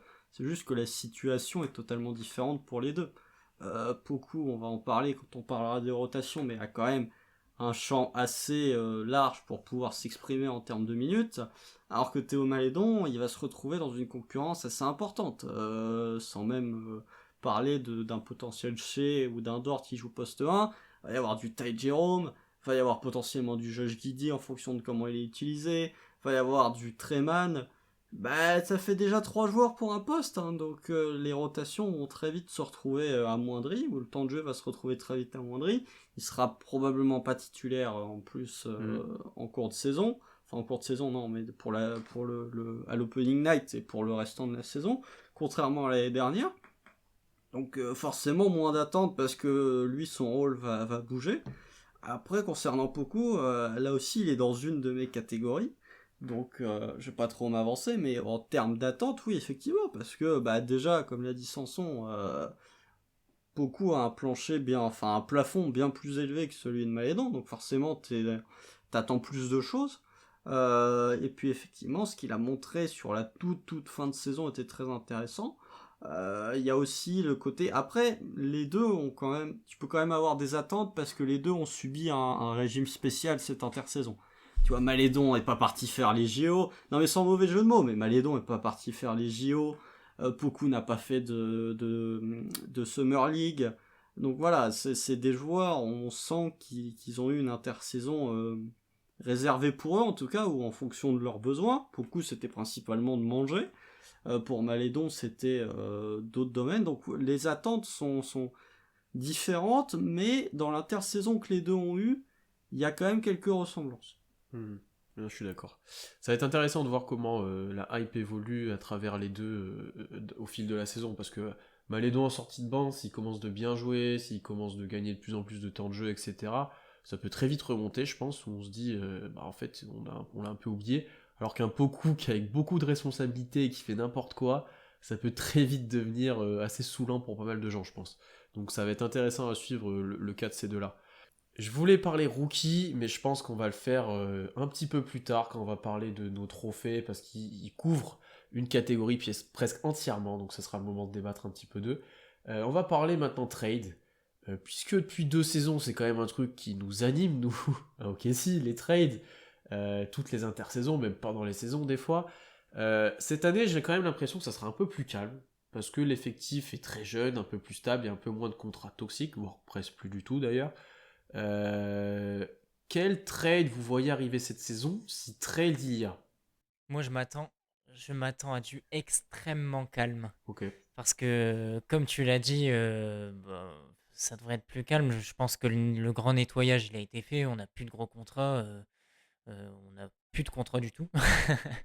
Et du coup, ouais, je m'attends à du très calme. Peut-être Favors qui partira si on voit qu'on n'en a pas forcément besoin, si on l'utilise pas trop, si dans le vestiaire, c'est pas merveilleux, il partira peut-être chez quelqu'un d'autre. Après, sinon, peut-être des joueurs de bout de banc où ça marche pas, où on chopera un deuxième tour pour eux, mais sinon, je vois vraiment pas qui peut bouger. Peut-être Ty Jerome, peut-être Roby, des joueurs comme ça, mais je vois vraiment pas qui peut bouger vraiment. En tout cas, il y aura pas de gros trade. Et Constant, toi, du coup, je pense que tu as plus d'idées dans ce domaine-là. Bah oui, puisque, alors moi je veux dire, on va récupérer Kyrie Irving et ses théories fumeuses, DeAndre Ayton parce qu'il voudra pas signer son extension avec Phoenix, et Ben Simmons, moi je le dis, et tout ça en échangeant juste Mike Muscala et un second tour 2027. Non, Bah, t'es optimiste maintenant. non mais j'ai pas d'idée, au contraire, j'ai pas d'idée de Ah ouais, trade. mais je comptais sur toi. J'ai pas d'idée, j'ai réfléchi pourtant, hein, mais j'ai pas d'idée. Parce que, comme l'a dit Sanson, en fait, il n'y a plus de vétérans, globalement. Alors, OKC a du cap. OKC a du cap, même avec le cut de Kemba Walker. OKC a, j'ai pas les chiffres sous les yeux, mais OKC a un sacré paquet de cap disponible. Donc, tu peux faire des trades. Malgré tout, je vois pas, en fait, comme l'a dit Sanson, je pense que si tu dois prendre des décisions, par exemple sur Bazley et de le trader, ça sera fait au niveau de la draft, je pense, pas en cours de saison. Donc ouais, il te reste quoi, un Derrick Favors, mais Derrick Favors avec son contrat, pour moi c'est plus une histoire de buyout, enfin c'est plus un joueur qui va faire un buyout avec OKC qui va être signé au mois de mars, là, au moment où il y a tous les vieux qui se prostituent pour aller chercher leur bague. Mais c'était gratuit ça, mais c'était rigolo. Mais oui, il y a que Derrick Favors, Mike Muscala, il a l'air de se plaire au KC, donc je vois pas, et puis je vois pas quelle équipe voudrait récupérer Mike Muscala à tout prix. Il est Peut-être intransférable pour moi. ouais, bah il fait Ça pop-pom n'a girl aucun sur le intérêt en banc, fait. donc C'est voilà. ça. Mais ouais, il reste l'inconnu Ty Jerome. Pour moi, Ty Jerome, c'est le plus susceptible de bouger, parce que la draft a quand même pas été très gentille avec lui en rajoutant un voire deux joueurs à son poste. Il y a la concurrence avec Théo Malédon, il y a le fait que Ty Jerome il rentre en quoi? Dernière année de contrat rookie? Non, troisième, c'est la même draft que Bazley. Donc lui aussi, il rentre dans son avant-dernière année de contrat. Il a été très bon sur la demi-saison qu'on l'a vu, mais ça ne reste qu'une demi-saison qui a eu lieu dans un marasme complet. Donc ouais, pour moi, il y a que Ty Jerome possiblement que je vois bouger. Et sinon, un petit peu à la manière du trade de Kemba Walker, un joueur avec un contrat toxique que KC va récupérer en échange de d'énième tour de draft. Mais en dehors de ça, ouais, je ne vois pas de gros mouvements côté transfert. Je vois pas OKC être agressif sur un trade parce que c'est pas dans la mentalité et c'est pas dans les déclarations de Sam Presti. Donc non, en termes de mouvement de trade, je vois pas énormément de choses se passer, en tout cas en cours de saison. Après, durant l'intersaison, ce sera autre chose, mais d'octobre à avril, hein, parce qu'on va pas aller plus loin qu'avril, je suis pas convaincu qu'il se passe énormément de choses. Bon, je pense aussi. J'avais quand même deux noms que je sais pas trop si vous avez cités. J'avais Deck, quand même, qui pour C'est vrai qu'il y a moi... Gabriel Deck, mais pour moi c'est un Ouais, candidat c'est au buyout possible, ouais. aussi, hein. Oh, C'est ouais, je sais plus pas si tu buyout buyout que... sur ce type de contrat, etc. Je sais pas, mais c'est quand même une anomalie dans cet effectif, lui. C'est pas un vétéran NBA, c'est une anomalie. Donc pour moi, il est susceptible de déjà peut-être pas trop jouer, on va le voir juste après, et de peut-être aider quelqu'un d'autre ou d'intéresser quelqu'un d'autre. Et après, il y a Kenrich, qui a quand même une petite valeur, on l'a vu l'année dernière à la draft. Est-ce qu'il n'y a pas quelqu'un qui va venir le chercher à un moment, etc. C'est moi, pour moi, le candidat. Tu vois, j'avais Ty Jerome, bien entendu, aussi. Je suis d'accord avec toi, Constant. Mais Kenrich, c'était quand même aussi un candidat. Et après, pour le cas Bazley, je pense qu'on attendra un petit peu, mais ça sera sûrement un des cas qui fera pas mal parler à la prochaine intersaison, je pense. En prévision de ce qu'on va dire ensuite. Je pense que ça fera parler dans pas très très longtemps, mais pas encore. Pas encore. Pour moi, si t'as pas, pour revenir sur le cas de Kenrich, si tu l'as pas échangé à la draft, je vois C'est pas vrai. l'intérêt de l'échanger la saison prochaine. C'est ça, je pense. C'est vrai comme aussi. Constant aussi. Ouais, c'est vrai aussi. Ça aurait été déjà fait, je pense. Il est trop valuable, entre guillemets, ou le front office l'apprécie trop pour le bouger. Alors, à moins qu'il y ait une grosse offre raisonnable, hein, enfin, une grosse offre pour Kenrich Williams. Mais sinon, ouais, je me dis que si Kenrich avait dû bouger, il aurait déjà bougé. Non, je suis d'accord. Je suis d'accord avec toi. On va passer au moment que je préfère dans ce podcast preview. À chaque fois, c'est les rotations. Il est horrible ce moment. Non, c'est vachement bien. Non, moi j'aime bien. C'est le moment où on C'est vous vachement donne une simulation de ce que nous on ferait comme rotation. Alors, il y a ce que nous on ferait, il y a un peu ce qui va arriver, etc. Notamment pour moi, j'ai un peu mélangé les deux. Mais c'est toujours intéressant de voir quelle vision on a des choses. Je me permets même de commencer parce que j'aime bien ça. Je vais être honnête, ça sera un peu en contradictoire avec certains trucs plus tard dans le podcast, mais voir Robbie beaucoup sur le terrain, c'est pas forcément ce que je veux. Je n'y crois pas vraiment en lui, mais attention, pourquoi pas. Et je sais que ça va arriver, il va jouer, mais attention quand même à suivre. Ensuite, je voudrais bien voir Ty Jerome, mais ça va être très dur de le faire jouer, je pense. Je vois pas comment il peut avoir des minutes avec le monde qu'il y a. Il y aura bien sûr des blessures à prendre en compte, la gestion des corps, notamment un Favors qui je pense pas va jouer énormément, bien qu'il pourrait jouer plus. Pour résumer, on a 240 minutes à donner. Les miennes, elles sont c'est assez simple. Shea va jouer à peu près 33 comme l'année dernière pour moi. Guidi 28, Dort 30, Beasley 25, Robbie 23. Donc ça, c'est mon 5 majeur actuel. C'est d'ailleurs le 5 majeur qui a starté le premier match de pré-saison. Oui. Je pense qu'il va starter le début de saison. Ensuite, sortie de banc, j'aurai Malédon 18, Man 18, Poku 25, Kenrich Williams 15, Derek Favors 15, et il me reste un petit peu de temps de jeu pour JRE 10 minutes. Ça fait une rotation à 11, ça fait du monde, mais il y a trop de joueurs qui doivent jouer pour moi, et je suis obligé d'inclure JRE que j'aime vraiment bien. Et ensuite, j'inclus aussi par passage, du coup, du deck, du Jérôme, du Wiggins par exemple aussi, peut-être un peu plus de JRE quand Favors n'est pas là, mais selon les blessures et les absents qui rentreront directement ensuite dans la rotation. C'est une rotation du coup que je pense qu'il peut arriver, mais que moi j'aimerais bien voir. Donc il y a du Robbie parce que ça va arriver, mais il n'y en a pas trop. Il y a du JRE, il y a pas mal de Poku, il y a pas mal de Shea et Guidi ensemble. J'ai tendance à dire j'en mets tout le temps un sur le terrain, mais avec Poku qui a des responsabilités. Et voilà globalement. Qui veut enchaîner ou réagir à ça ensuite? Allez, j'enchaîne. Moi, pour le coup, j'ai pas mis Robbie du tout. Parce que T'as fait un choix. Non, mais t'as fait ton choix. T'as T'as fait ton choix, mais ouais. Alors, je pense qu'il va jouer, malheureusement. Mais chez moi, il n'est pas là. Il y a beaucoup de monde. Donc, par contre, moi, je ne l'ai pas fait dans le même ordre que toi. Je l'ai fait par ordre de minutes. Ok. Donc, j'ai Shea en premier avec 33 minutes. Ensuite, j'ai Dort à 31. Guidi à 28. Beasley 27.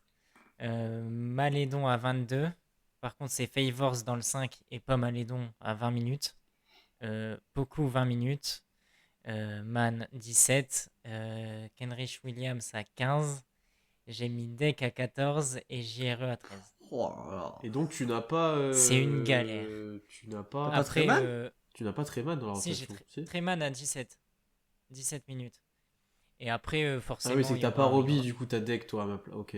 C'est ça. Mais après, j'imagine qu'il y aura du Robbie, il y aura forcément du Ty Jerome que je mets en concurrence avec Malédon. Pour moi, il y aura une place pour deux en fait. Celui qui sera le meilleur, il jouera. Et voilà, après, forcément, dès qu'il y aura un blessé, il y en aura d'autres qui joueront. Ça, on peut pas forcément le prévoir. Ok. Constant. Bon, alors moi je suis un peu plus organisé que mes petits camarades puisque j'en ai fait deux. J'en ai fait un C'est que vrai. je pense voir et j'en ai fait un que je veux. Il a très bien. C'est ce qu'on devait faire normalement. Il a très bien. Bah ouais, bah voilà. Mais Tu es un très bon élève, Constant. Alors que c'est moi le littéraire, hein, donc c'est moi qui est censé être à la one again, mais j'ai fait un truc structuré. Alors la rotation que je pense voir, chez 33 minutes, ça bouge pas. Ça, on On est a tous tous pareil. d'accord. C'est son temps de jeu de l'année dernière. C'est. Et voilà, c'est pour ça. Dort, 31 minutes, ça bouge pas comparé à Ouais, l'année c'est dernière. pareil. Ouais. Beasley, 30 minutes, ça bouge pas comparé à l'année dernière non plus. Josh Giddey, 28 minutes. Donc c'est à peu près on comme a nous. tous pareil, je crois. Ouais, on est à peu Isaiah près dans la Roby, que je vois dans le starting 5, parce que quand tu commences la pré-saison avec Roby titulaire, c'est qu'il va être titulaire à l'opening day. 16 minutes. Je vous explique pourquoi. Oula. Non, je vous explique. Parce qu'il y a de plus en plus d'équipes en NBA qui font starter un big pour finalement l'utiliser en début de premier quart-temps, en début de deuxième mi-temps, et après ça se débrouille. Donc je pense pas qu'Isaiah Roby va se retrouver avec des minutes de folie. Par contre, je pense qu'il va starter. Et t'as plusieurs équipes comme ça, j'ai pas d'exemple là en tête, mais qui ont des équipes en NBA, vous pouvez chercher, il y a sur ces 2 dernières années, qui commençaient avec un big en 5, qu'il faisait jouer un quart d'heure sur le match, pour ensuite passer à des small ball ou à différents line-up. Donc voilà. Poku, 26 minutes. C'est lui mon 6e homme. Malédon, 20 minutes. Je suis gentil. Treman et JRE, je leur mets le même temps de jeu, 14 minutes pour débuter. Je pense que dans la rotation, Théo Malédon sera prioritaire. Et que voilà, JRE aussi, il va s'échauffer pour le temps. Enfin, il va s'échauffer au début. Par contre, je donne un quart d'heure à Ty Jerome. Parce que je pense que Mark Delnote va faire jouer les 3, à savoir Man, Malédon et Jérôme, pour prendre des décisions. Non, t'as juste Non. un chouchou constant. Non, je pense que... Tu penses qu'il les fait jouer ensemble ou pas? Parce qu'on l'a vu en pré-saison, ça, ensemble. Je pense qu'il en fait jouer 2 ensemble, mais qu'il fait pas jouer les 3 ensemble. On a vu les 3 ensemble, c'est pour ça que je te demandais. Okay. Ouais, mais c'est la pré-saison. Attention, la pré-saison. Et je donne 13 minutes à Kenrich, parce que je pense qu'il va jouer. Par contre, j'ai pas de Derek Favors dans ma rotation, j'ai pas d'Aaron Wiggins, j'ai pas de Gabriel Deck. Tu fais Ma jouer... rotation, elle est à 10. Ah oui, JRE et Roby un petit peu en 5, ok. Et Baisley, du coup, je pense en 5 aussi. Avec du Baisley en 5. Ok. Donc voilà. Et celle que je veux... Ouais. Alors, bizarrement, on a perdu un homme. On se demande bien lequel. La rotation que je veux, chez 34 minutes. Attends, je te coupe, je me Vas-y. permets. Du coup, dans la rotation que tu imagines, il y a même pas du tout de... Il n'y a pas du tout de Favors. Tu penses qu'il jouera pas du tout? J'ai du mal à le voir. Remplacement, mais... Moi, je pense que c'est quand je pense qu'il Ah ouais, jouera. c'est moi. étonnant quand même. Bah ouais, je suis étonné, mais... J'ai du mal à le voir. On verra. Je pense qu'il va privilégier, que Daiglo va privilégier JRE au détriment de Favors. Je vois pas vraiment ce que... Si tu le mets pas en tant que pivot titulaire, je vois pas vraiment ce que t'apporte Favors, en fait, Bah, c'est pour ça comparé que à je l'ai mis dans le JRE. 5, moi. Voilà. Ouais. Mais là, c'est ce que je pense voir. Donc Favors, en pré-saison, il a pas été mis dans le 5. Enfin, après, il était blessé, donc voilà. Mais... Bref. Et la Sauf si rotation... sauf si tu mets JRE en 4 ou Favors en 4. C'est possible, mais tu vas à l'encontre de ce que tu souhaites faire si tu fais ça. Je suis d'accord avec toi. Ouais. Et la rotation que je souhaite, chez Dort, enfin 34 minutes pour chez, 32 minutes pour Dort, ça change quasiment pas. 32 minutes pour Giddey. Je veux voir du Josh Giddey sur un parquet NBA, même en sa saison rookie. Je veux qu'il fasse des erreurs, je m'en fous. Je donne du temps de jeu. 30 minutes pour Poku, que je mets dans le starting 5, dans ce cas-là. Ouais. Mais je veux voir du Poku là aussi, mais même s'il va pas être prêt totalement, je veux le voir évoluer, je veux lui donner du temps de jeu. 28 minutes pour Baisley. En gros, c'est mon 5, quoi. Je fais ce 5-là. 25 minutes pour Malédon. Je suis gentil, hein.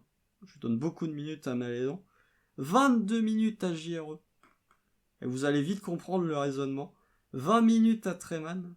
Et 17 minutes à Ty Jerome. Je sors Ça fait Kenrich 9, ça, hein. Williams. Oui, à 9. J'en ai rien à foutre. Je sors Kenrich Williams et je sors Roby de ma rotation. Que les jeunes. Parce que... Voilà. Pourquoi? Parce que je veux... En fait, je considère que ces 9-là... Allez, tu peux enlever Ty Jerome. Je considère que c'est eux ton vrai socle de jeunes. Et j'ai envie de les voir jouer longtemps. Quitte à sacrifier quelques-uns sur le côté. Quitte à sacrifier du Gabriel Deck. Quitte à sacrifier du Kenrich Williams, du Mike Muscala, du Derek Favors, du Isaiah Roby. J'ai envie de... Si j'étais coach de KC, ce que je ne serais pas, c'est dommage. Parce que sinon, on aurait des trucs vachement bien. Mais j'ai envie de me focaliser au maximum sur ce groupe de jeunes. En soi, ce que tu proposes, je pense que c'est ce que tout le monde veut voir. En soi, c'est voir jouer les jeunes, les voir se développer. Je pense que là-dessus, tout le monde a envie de ça. Après, en termes d'équilibre, c'est compliqué quand même.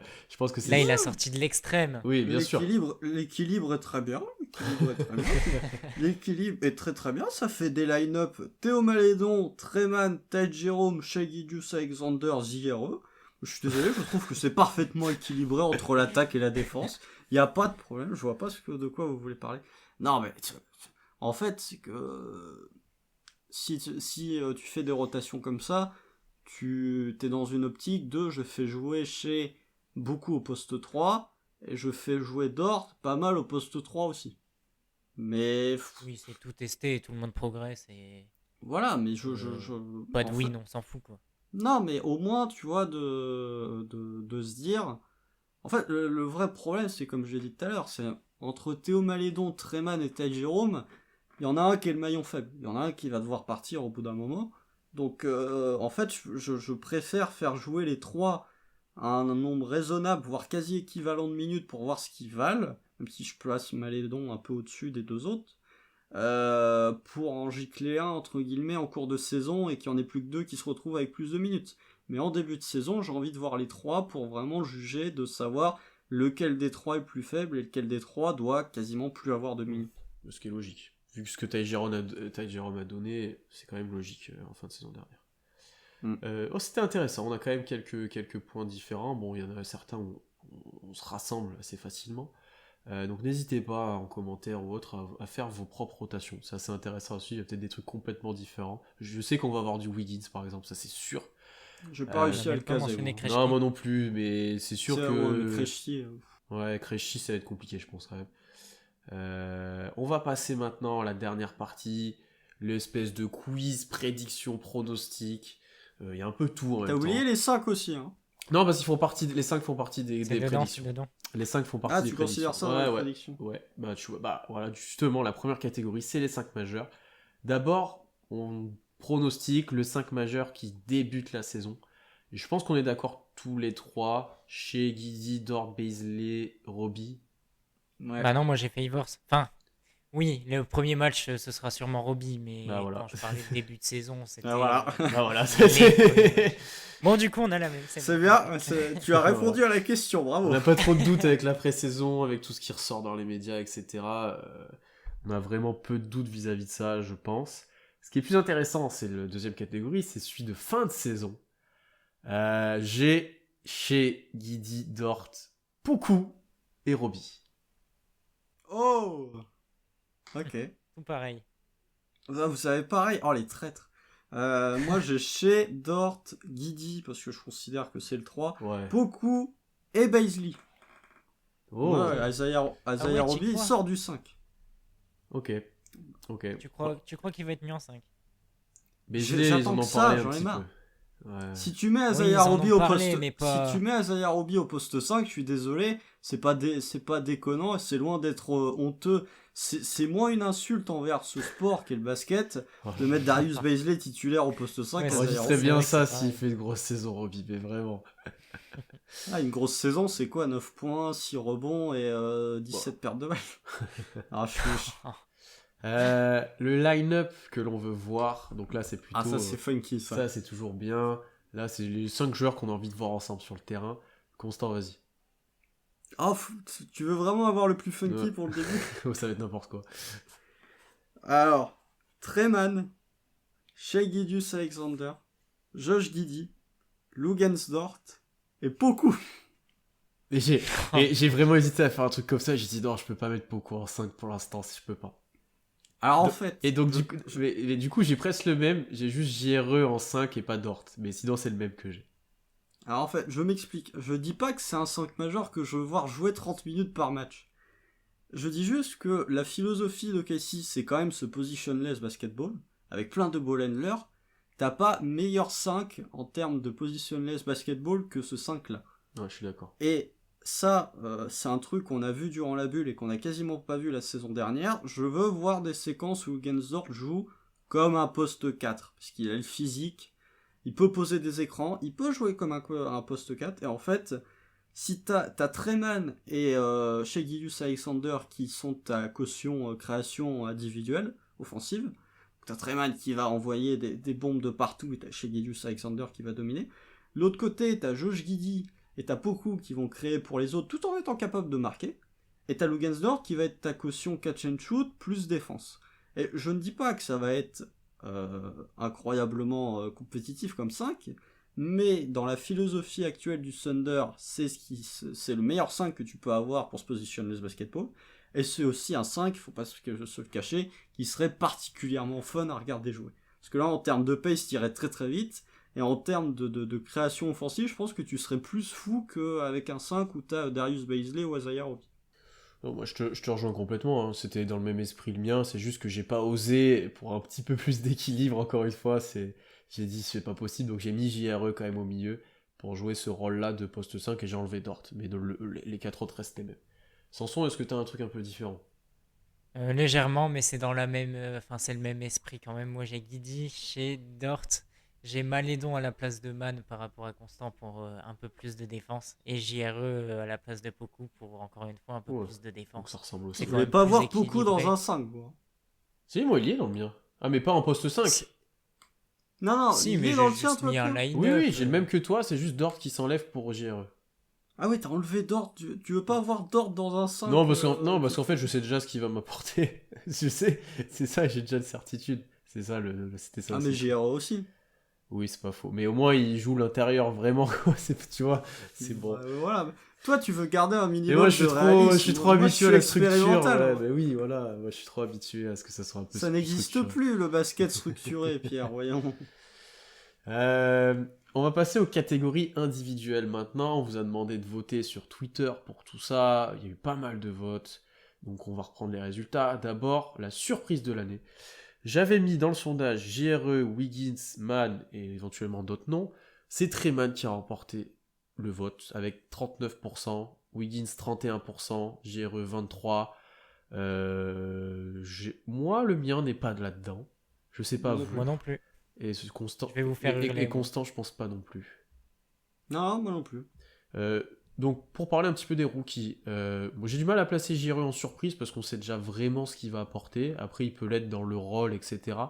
Mais on sait que ça va être très intéressant à suivre, vrai role player, qui fait son taf soir après soir.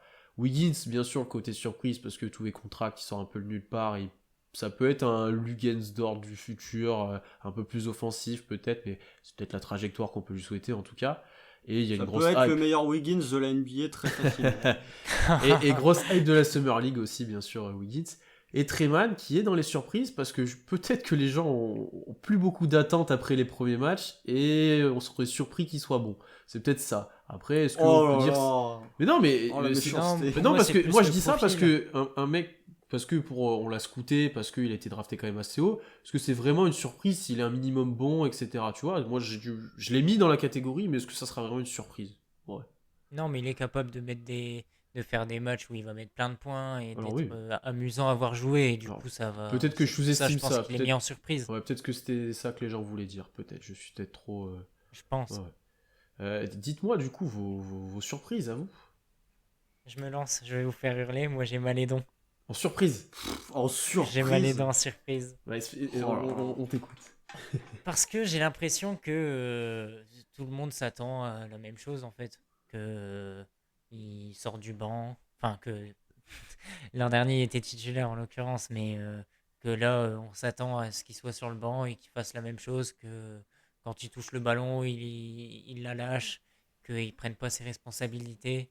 Sauf que moi je suis content qu'il ait pris du muscle. Il sera bien meilleur en défense. J'ose espérer qu'il sera bien plus agressif, que son shoot rentre de plus en plus, le voir un peu plus à la création, et du coup je le mets en surprise aussi parce que il n'y a pas vraiment grand monde à mettre en surprise dans l'équipe. Ouais, tu penses qu'il y aura plus de progrès que ce qu'on peut espérer en fait. C'est ça en fait, c'est pas son style de jeu qui va être surprenant, mais je m'attends à plus de progrès qu'on l'imagine. D'accord. C'est pourquoi pas, parce que même de ce qu'il en ressort, prise de muscle, ça peut inclure contact mieux supporté au cercle, là où il était très en difficulté l'année dernière. Voilà, ça peut débloquer pas mal de choses. En Summer League, on a vu tout et rien avec Théo. À voir. C'est Ouais, toujours surtout cet du aspect. rien. Ouais, c'est toujours cet aspect. Des fois, il est trop discret qui l'empêche un petit peu et qui font que je pense pas mal de gens l'auront dans une autre catégorie un petit peu plus tard. Constant, vas-y. T'as cité, enfin, moi j'ai le seul rookie que t'as pas cité. Ah, mais alors, le débat est le même. Est-ce que ça sera vraiment une surprise? Oui, parce que on va se rendre compte que Josh Giddey est très bon. C'est la même chose que l'année dernière quand j'avais choisi Alorford. La surprise, c'est pas, j'ai pas l'impression que dans surprise il y a un joueur dont tu t'attends qu'il soit nul et tu vas dire ah la vache il est bon. Moi Pour j'ai moi ça, la moi surprise, j'ai ça. oui toi oui effectivement, mais moi pour le coup je pense que la surprise c'est un joueur que tu attendais à un certain niveau mais en fait qui va être à un niveau plus supérieur que ce que t'attendais, mais qui était déjà, tu t'attendais déjà à un bon niveau, voilà. Et Josh Giddey, moi c'est mon chouchou de toute façon, voilà, depuis sa draft, je T'as suis lâché dans... Ty Jerome. Non mais j'aime bien Ty Jerome, mais Josh Giddey, Ouais, c'est autre chose. je suis le conducteur du train, Josh Giddey. Donc voilà, mais même avant sa draft, j'ai hurlé quand on l'a drafté, mais c'est parce que je m'y attendais pas, j'aimais déjà le profil avant la draft. Donc voilà, Josh Giddey, 19 ans aujourd'hui, joyeux anniversaire à lui. Euh, mais je pense que Josh Giddey en fait va dépasser les attentes qu'on peut avoir vis-à-vis de lui. Je pense que Josh Giddey c'est un joueur dont on attend qu'il fasse des bonnes perfs, mais qui souffre. Je pense qu'il va nous montrer que déjà défensivement, tu vois, j'en parlais en tout début de podcast, je pense que défensivement il va nous surprendre en montrant qu'il va pas être si négatif que ça. Et je pense qu'en attaque, il va être capable. Alors pour son shoot, ça va être, je pense, ça va être irrégulier. Ça va pas être ce qu'on a vu là sur le premier match de pré-saison. Et si ça se trouve, vous qui nous écoutez, il y aura une match contre les Bucks entre temps. Il aura fait un 2 sur 9 à 3 points. Mais je pense que Josh Giddey va être meilleur que ce qu'on attend. Et du coup, ouais, ça va être la surprise. Ça correspond aussi, enfin, ça va faire le lien avec une de mes hot takes que je dévoilerai à la fin du podcast. Josh Giddey, oui, on attend de lui d'être un joueur qui va avoir des difficultés. Je dis pas qu'il va pas en avoir, mais je pense qu'il va montrer plus cette saison que ce que les gens en attendent. Hmm. Moi, je l'ai dans une autre catégorie, mais en fait, je te rejoins complètement sur les arguments, en fait. Mais du coup, choix 6, etc., je l'ai en satisfaction.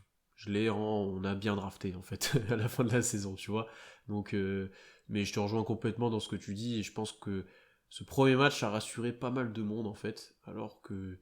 Oui, il a été très bon, mais c'est des choses qu'on pouvait attendre. Alors, il fait un super match, ça sera pas tout le temps comme ça, mais il a fait ce qu'on pouvait attendre de lui. Moi, j'ai Isaiah Roby en surprise. Oh Euh, là là. Pourquoi ça? Parce qu'en fait, C'est plus déjà, la surprise, là, c'est le miracle de la saison. voilà, Là, j'avais pas tant de choix que ça. Et en fait, il y a quand même un truc que je comprends pas, ou voilà, mais il est encensé partout. Dans la presse, des insiders, des machins, des joueurs qui vont parler, etc. Tout le monde en dit du bien, les coachs aussi. Il aura un temps de jeu assez important de ce qu'on prévoit, de ce qu'on imagine, de ce qu'on voit.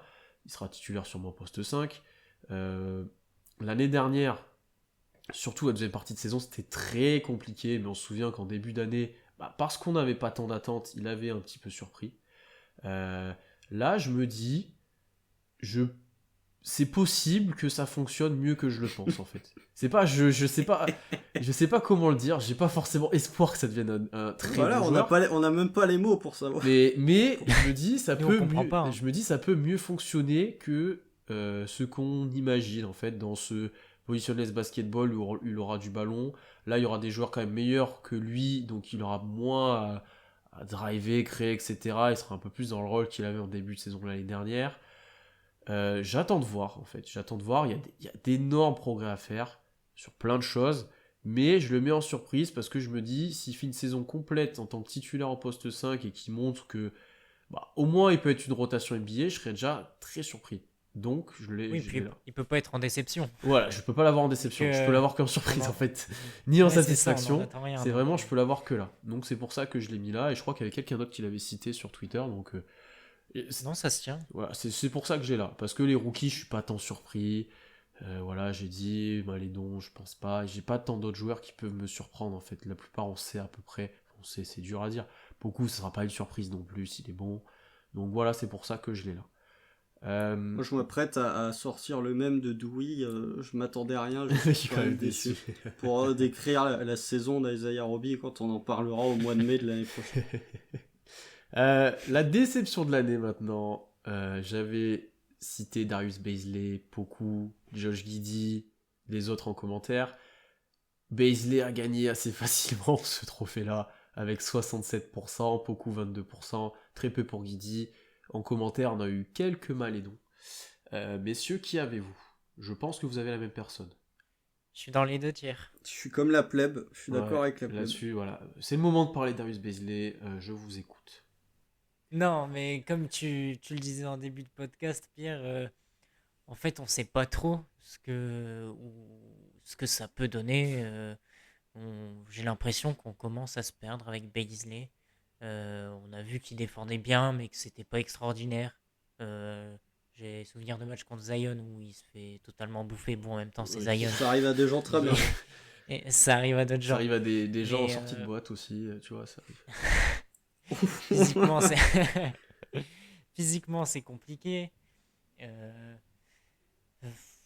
En fait, je le vois pas être élite dans un domaine. Et souvent, ces joueurs moyens où tu sais pas où ils performent vraiment, ben, ça fait pas de grande carrière. Ou alors, faut vraiment être bon partout, quoi. Mais Beasley, il a du mal au shoot. À la création, c'est compliqué aussi. À part en défense et en contre-attaque, bah, au final, on n'a pas vu de choses extraordinaires. Du coup, bah, si ça continue comme ça, on commencera à se dire que l'aventure, elle va vite se finir, quoi. Je pense que c'est un peu la saison de la dernière chance là pour Darius Ah, Beasley. carrément. Euh, le seul truc en fait qui me donnerait envie de le défendre, c'est que je trouve que les attentes sont un peu trop élevées pour Darius Beasley. En fait, hormis sa bulle, quand est-ce qu'il a mérité le fait qu'on ait des attentes aussi hautes sur lui? Tu peux débattre sur la fin de saison dernière où il y avait du mieux à la création. Il n'était pas efficace, mais offensivement, il avait pris ses responsabilités, il scorait, il y avait plus à balle en main, etc. Je pense que, certes, tu n'en es pas satisfait, mais que ça peut te hyper un peu plus, tu vois, parce que tu as vu un peu plus de choses que lui, et après, il est quand même très jeune aussi, ce qu'il joue. Rappelle-toi, ce que tu viens de dire, c'est exactement pour ça que je l'avais pas mis dans mes déceptions la saison dernière. C'est exactement. Et pourtant, Darius Beasley, je l'ai défendu. En fait, je pense pas. Je crois que j'ai déjà dit en plus quand on a fait la preview la saison dernière. Je pense pas que pour la même catégorie en plus en évoquant Lugensdort. Lugensdort, évidemment, grande déception la saison dernière, on a tous été déçus. Mais je vais pas être spécialement déçu de Darius Beasley. Mais je pense que les gens vont être déçus parce qu'ils se font une idée de Beasley que n'est pas Darius Beasley. En fait, si c'est un joueur qui est un excellent défenseur et qui est un excellent défenseur, qui est un très bon rebondeur et qui est capable de temps en temps de planter un ou deux shoots, moi je serais très content de ce qu'a montré Darius Beasley. Ouais, mais c'est pas le cas pour l'instant. Bon, en défense, c'était peut-être le deuxième meilleur défenseur après Lugensdort la saison dernière. Au rebond, c'était quand même lui qui soulageait souvent l'équipe. Mais tu disais excellent, c'est un bon défenseur, un bon rebondeur. Je pense qu'il peut devenir... Ça s'arrête là. Non, mais après, il a 20 Après, ce ans, qu'il peut 20 ans, devenir, c'est 21 autre ans, chose. Darius Beasley. Je croyais que tu parlais d'actuellement. Non, Actuellement, ça allait pas. Après, oui, ça peut le devenir. C'est un bon défenseur, un bon rebondeur. Mais en fait, je pense que les gens s'attendent à une progression en attaque de Darius Beasley. Moi, je m'attends juste à ce qu'il défende encore mieux que la saison dernière et qu'il soit encore plus impactant en rebond. Ce qui pourra le faire jouer au poste 5 et enfin le faire jouer au poste 5. Se spécialiser en fait. Voilà, se spécialiser en tant que blue guy qui a pas forcément beaucoup la balle en main et qui a pas forcément beaucoup de ballons en attaque, mais qui de temps en temps peut t'en planter un. En fait, j'ai l'impression que les gens pensent que Darius Beasley va devenir John Collins, alors que ça peut pas devenir John Collins. Ou Giannis. Oui, voilà, bon. Giannis, dédicace à Solal si tu nous écoutes. Mais en fait, si Darius Beasley devient un joueur à la... On en avait parlé quand on avait fait le podcast sur lui individuellement. Si ça devient un joueur à la Marvin Williams, je sais pas, s'il devient un peu plus intérieur et que ça devient un joueur à la Mason Plumlee, à la Jakob Poeltl, à la Ed Davis, moi ça me va. Si c'est un poste 5 qui défend, qui prend du rebond, qui t'envoie 2-3 contres et qui est capable de finir sous le cercle, moi ça me va. Mais dans la tête des gens, j'ai plus l'impression que Darius Bazley, il le voit comme un espèce de ball handler capable de créer, capable de shooter à 3 points efficacement. Parce que je ne pense pas que ce soit vraiment le plafond réel de Darius Bazley. Voilà pourquoi je le mets en déception. Parce que je pense que les gens, malgré le fait qu'ils soient déjà déçus de lui, je pense que les attentes sont soit trop hautes, soit pas bien orientées vers ce qu'on doit vraiment attendre de lui. Pour expliquer un peu la vie des gens, je pense aussi que c'est dû au fait que le projet il s'est construit autour de Shea, autour de Dort et autour de Bazley. L'an dernier, souvenez-vous, lors de la preview, vous parliez de trio des trois, même si Parce forcément c'était il y pas le avait même que niveau, hein, bien finalement, sûr. comme des C'est jeunes. ça, et du coup, comme il est à l'origine du projet, on le connaît mieux, et forcément, les joueurs à l'origine du projet, bah, tu t'attends à ce qu'ils performent et tu as envie de les voir progresser avec le projet, ce qui n'a pas forcément été le cas de Bazley. Mhm. Après, qui dit déception dit attente. C'est comme tu l'as très bien expliqué, Constant. Je pense que les attentes sont très élevées et qu'elles vont baisser aussi au fil de cette année. C'est pour ça que je l'ai aussi en déception. C'est parce que tu seras déçu, que tu auras mis tes attentes trop haut, qu'après il faudra revoir à la baisse et se satisfaire peut-être de beaucoup moins en fait. Euh, je suis assez d'accord avec toi dans le sens où ça peut devenir ce spécialiste défensif là, ou sur les postes intérieurs, je pense, mais qu'offensivement. Il a énormément de mal à s'exprimer dans ce système de Degnault. Ça, c'est évident depuis que ça a été mis en place. J'espère que l'année prochaine, ça ira mieux pour lui, mais j'ai l'impression qu'on sera encore dans l'entre-deux à la fin de saison prochaine et qu'on saura pas trop quoi en faire, en fait. D'où le fait que c'est une déception pour moi. Et j'ai quand même en mention Théo dans les déceptions. Comme pas mal de gens qui ont cité sur Twitter, d'ailleurs. On n'est pas que chauvin dans la fanbase, apparemment. Parce que je pense que là encore, les gens ne voient pas en lui une grande progression, là, comme l'a un petit peu expliqué Sanson. Euh, et qu'on sera déçu par sa discrétion, par rapport peut-être à un man qui lui tirera peut-être beaucoup plus la couverture à lui quand il sera sur le terrain. Donc c'est peut-être sur ce point-là que Théo pourra décevoir. Ça sera un bon joueur, ça c'est sûr, mais dans sa manière de se développer, de prendre des responsabilités, peut-être que ça sera pas aussi bien qu'on l'espère. Non, bah après, comparer Théo Malédon et Treman, c'est comme comparer l'eau et le feu, globalement, Ouais, c'est c'est plus ça. C'est difficile. un peu ça. Ouais, ouais, complètement. Oui, c'est des profils opposés, Mm, hein. mm.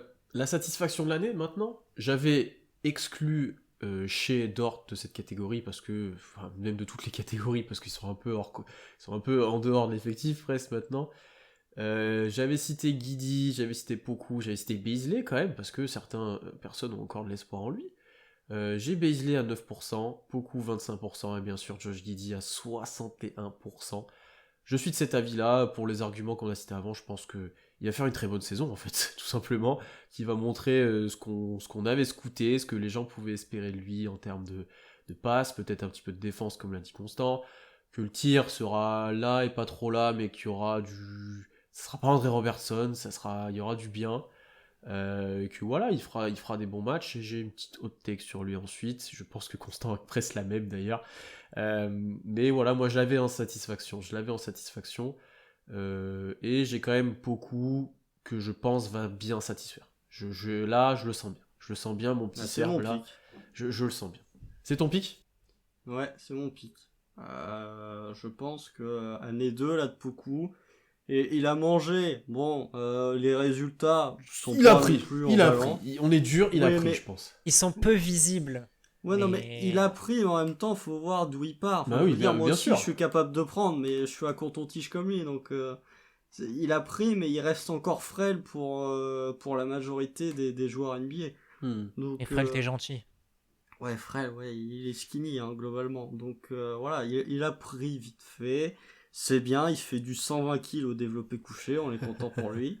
Malgré tout, c'est pas tant son développement physique que je veux voir qu'une progression dans son jeu. Je veux un peu plus de... Enfin, je pense que Poku va avoir plus de régularité au shoot. En même temps, c'est pas compliqué d'être plus régulier que ce qu'il l'a été la saison dernière. Plus de régularité, peut-être qu'il va voir, enfin peut-être que le jeu va se ralentir pour lui aussi, parce que voilà, il va acquérir de l'expérience. Je pense que Un peu plus de minutes aussi aux côtés de Shai Gilgeous-Alexander et de Josh Giddey, j'aimerais bien voir ça. Un peu plus de minutes tout court, je pense qu'il en aura. S'il n'est pas starter, je pense que ce sera très probablement lui le 6e homme de l'effectif. Donc le joueur qui n'est pas starter qui aura le plus de minutes.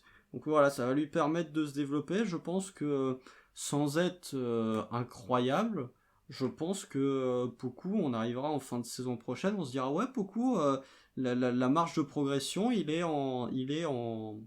dans les temps sur le temps de passage de ce qu'on attend de sa progression. Bah déjà, pour conclure vos deux avis, juste, je suis d'accord avec vous, que ce soit sur Poku ou Guigui. Je pense que les deux vont satisfaire. Par contre, je les ai pas mis dedans parce que j'ai choisi quelqu'un d'autre, mais j'aurais très bien pu les mentionner. Moi, j'ai choisi Derek Favors. C'est pas tant pour le terrain, c'est plus parce que c'est toujours bien d'avoir de l'expérience. Ça peut toujours servir. L'an dernier, c'était Horford. Avant, c'était Chris Paul. Bon, c'est totalement différent, hein, Voilà, mais par contre, tu compares quand c'est. même Chris Paul et alors Ford à Derek Non, Favors, non, hein. je les compare pas du tout. Je dis juste que avoir Enfin, de l'expérience dans un tu les as mis dans vestiaire, la même phrase en termes de leadership et de mentoring, donc bon. c'est pas parce que tu dis deux noms dans la même phrase que tu les compares. Je dis Non, mais juste t'as que cité dans la même phrase quand même. T'as dit, bah, je il dis y a eu juste que alors les joueurs Ford, il y a eu d'expérience Chris qu'on avait l'an Paul. Ils auront le dernier, même rôle. les, Ils auront le même rôle de. c'est ça, les joueurs d'expérience qu'on avait avant, c'était Horford et encore plus tôt, c'était Chris Paul. Il y a une Mais baisse en non, c'est qualité au juste. fil des années quand même, hein. Bah, bien sûr, c'est indéniable, mais c'est pas la question. Je dis juste que avoir un joueur comme ça, avec de l'expérience, c'est toujours bien pour les jeunes. Pour les rookies, leur apprendre ce que c'est le monde de la NBA, c'est toujours utile. Et je peux même mettre Muscala dans cette catégorie. Les deux vont plus ou moins ensemble, vu que je parle pas vraiment de terrain. C'est plus le fait d'avoir des cadres pour les jeunes que sur le terrain. Ok. Belle baisse de qualité, mais belle baisse de prix aussi d'ailleurs. Il faut quand même le dire. Euh, Oui, mais encore une fois, c'est pas oui, non, vraiment mais bien sûr. comparable et c'est pas important. Oh, puis les Euh, salaires, c'est pas de la faute des joueurs, hein, c'est les bon, ça GM c'est sûr. qu'on pas à être bêtes, hein. Puis heureusement que tu mets pas 40 millions à Favors. Heureusement que, enfin, il y en a qui mettent 30 millions à Orford, donc bon, au bout d'un moment. Dernière catégorie, la plus importante bien sûr, le classement et le bilan. Là, dans le sondage, là c'était à répondre au tweet, le mieux qu'on est, c'est 12e à l'ouest avec 26 victoires. Et le pire, c'est bien sûr 15e avec une vingtaine de victoires, ou 19 si je me trompe pas. Je crois que j'ai vu 17 ou quelque chose dans le genre. Ouais. Je suis moi à 22 victoires, 14e à l'ouest. Constant. Ah non, bah développe. Ah, Ouais, j'attendais que tu développes. même nombre de victoires que l'année dernière, si je me trompe pas, moi 22. Ouais. Parce que je pense qu'on va moins gagner de matchs sur le début de saison, qu'on va en gagner un peu plus sur la fin de saison, un petit peu plus. Mais que t'as pas assez de talent pour gagner énormément de matchs. J'ai un peu peur que Shea fasse gagner beaucoup de matchs, mais je pense qu'il sera quand même reposé sur certains passages. Et voilà, après par contre, tu auras des bonnes performances, tu auras des matchs serrés, tu auras peut-être moins de grosses purges comme l'année dernière, mais tu gagneras pas énormément, l'effectif est beaucoup trop jeune. Pourquoi 14e? Parce que les Spurs me paraissent très faibles. Est-ce que ça sera plus faible que nous, ça sera serré, mais ça me paraît quand même très très faible. Ouais, c'est eux peut-être que j'ai derrière. Et par rapport à l'Est, par contre, un Orlando pourra être avec nous sur autour des 20 victoires. J'ai pas fait les effectifs de l'Est, mais ouais, par Orlando, je suis pas sûr qu'il y ait beaucoup d'équipes plus faibles. Non, je pense Cleveland. Cleveland peut. Ouais, il y a du talent à Parce que c'est Cleveland, mal hein. coaché. Ouais, Parce c'est que c'est ça. mal Mais il y a coaché. trop de talent pour que je les mette derrière nous. Mais Orlando peut-être. Voilà, globalement. Orlando, c'est sûr. Hmm. Moi, j'ai été beaucoup plus optimiste que l'an dernier. Je Bon, suis en à même temps, 26-56, moi. Je pense qu'on aura quel classement à je l'ouest? suis 13e à l'ouest. Tu mets qui Ok. derrière? Je mets les Kings Les et Kings? les Spurs. Ouais. Les Kings ou les Rockets et les Spurs. Mais Spurs dernier. Et Kings Rockets, on est devant, je pense. À voir qui. Ok. Tu vois les Kings faire une saison pourrave à ce point? Ouais, ce serait chaud pour eux. Bah, Voilà, c'est les Kings, hein. Ouais, mais quand même, là, c'est bon. Je sais que c'est toujours Luke Walton le coach, mais t'as Moi, j'y l'impression qu'il y crois a un jamais petit. aux Kings. Ouais, Mais à mais chaque fois, t'as l'impression que. oui, mais l'année dernière, ils étaient pas spécialement bons, mais ils ont quand même gagné leur trentaine de matchs, donc. T'y crois jamais, mais ils sont jamais assez nuls pour être. Enfin, tu vois. Ah non, c'est le problème des Kings, C'est vrai justement, qu'ils c'est sont qu'ils. jamais très bas, mais. Mais pour moi, les Rockets, c'est beaucoup plus fort que nous. Enfin, beaucoup. Je sais pas, mais c'est. Attends, j'arrive. Ouais. Et ouais, du coup, pour finir, je vois un scénario un peu comme l'an dernier, et en moins extrême, comme tu le disais, Pierre, tout à Mhm. l'heure. Mais simplement, on va gagner des matchs quand Shea il sera là, et puis quand il sera pas là, et ben, on perdra des matchs, c'est aussi bête que ça. Donc voilà, un bilan pas mauvais, et pas assez bon pour viser les bonnes places. Ok.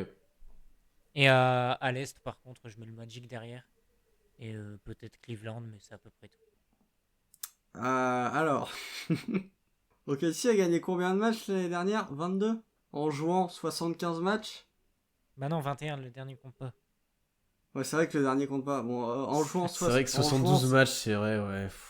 60, non, 60, ouais, en jouant 72 matchs, C'est vrai avec qu'il y avait Shea moins de matchs l'année Gilgeous-Alexander, dernière qui a aussi. joué combien? 35 matchs? Ouais, c'est vrai qu'il y avait moins de 13, matchs l'année dernière, j'avais oublié ça aussi. Ouais. 13e de la conférence Ouest, 30 wins. Ok, si tape les 30 wins, je suis désolé. Je vois pas comment cette équipe peut gagner moins de... Je vous vois, Ouais, trash ouais. talk, je vous vois, etc. Je ne comprends pas comment c'est possible que cette équipe gagne moins de matchs avec 10 matchs de plus que l'année dernière. Pour moi, ça me paraît impossible. Alors, je peux me tromper, hein, mais si t'as Shea qui joue... allez, si t'as Shea qui joue 70 matchs, ce sera 35 de plus que l'année dernière. T'as perdu à Ford, mais à Ford, il a joué 20 matchs l'année dernière. T'as perdu Georgie, mais Georgie, il a joué 10 matchs l'année dernière. T'as Shea qui a pris une année d'expérience en plus. T'as Dort qui a pris une année d'expérience en plus. Beaucoup. Baisley.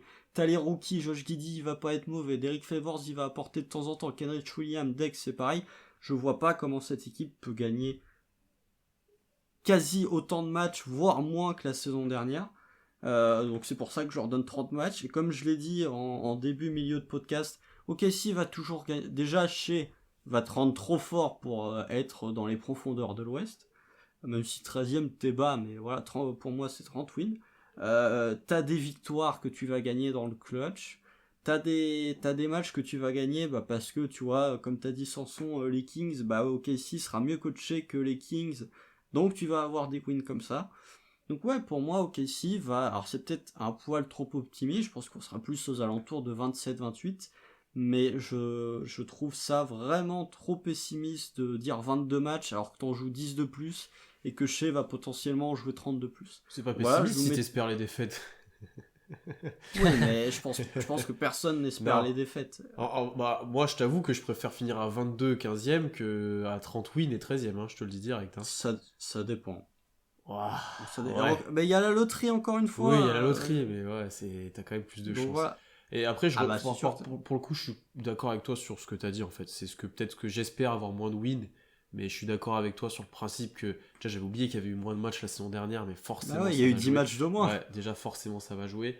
Et effectivement, Shea est quand même le facteur X+++ du ton nombre de victoires, et s'il joue beaucoup, ça va gagner des matchs. Ça va gagner des matchs. Ah ouais. Qui tu mets derrière par contre au KC? Alors les Spurs, ça je suis désolé, il y a une espèce de... Je vais le dire, hein, je pense qu'il y a une sorte de gentillesse, j'ai pas le mot Ouais. là, de complaisance avec les Spurs Bien parce sûr. qu'on est en France. Mais regardez l'effectif des Spurs, c'est dégueulasse. Et eux, ils ont même pas chez Gilgeous-Alexander pour les porter. Je suis désolé, les Spurs, ils vont être intéressants à voir jouer. Hein. Josh Primo, Dejounte Temeray, Lonnie Walker, Keldon Johnson, etc. Mais je suis désolé, leur effectif... Alors oui, il y a Pop, mais les adorateurs de Pop, vous vous calmez quand même. Je trouve que OKC, pour moi, est mieux armé que les Spurs. Et je mets Houston derrière. Parce que je suis désolé, quand t'as Jalen Green qui va tourner à 39% de réussite au tir, je veux bien, mais en fait, le truc, c'est que les Rockets, ils ont fait une saison dégueulasse l'année dernière. Ils ont rajouté Şengün, ils ont rajouté Josh Christopher, ils ont rajouté Ousmane Garouba, ils ont rajouté Jalen Green. C'est des joueurs qui vont découvrir la NBA. Je suis pas convaincu qu'un Alperen Şengün et qu'un Jalen Green soient vraiment là pour gagner des matchs. Je pense qu'ils seront plutôt là pour faire des stats. Il y a la perte de John Wall. Alors après, c'est peut-être limite un bon point. Oui, il y a Christian Wood. Mais est-ce que Christian Wood est beaucoup plus fort que... Enfin, est-ce que Christian Wood est plus fort que chez Gilgeous Alexander?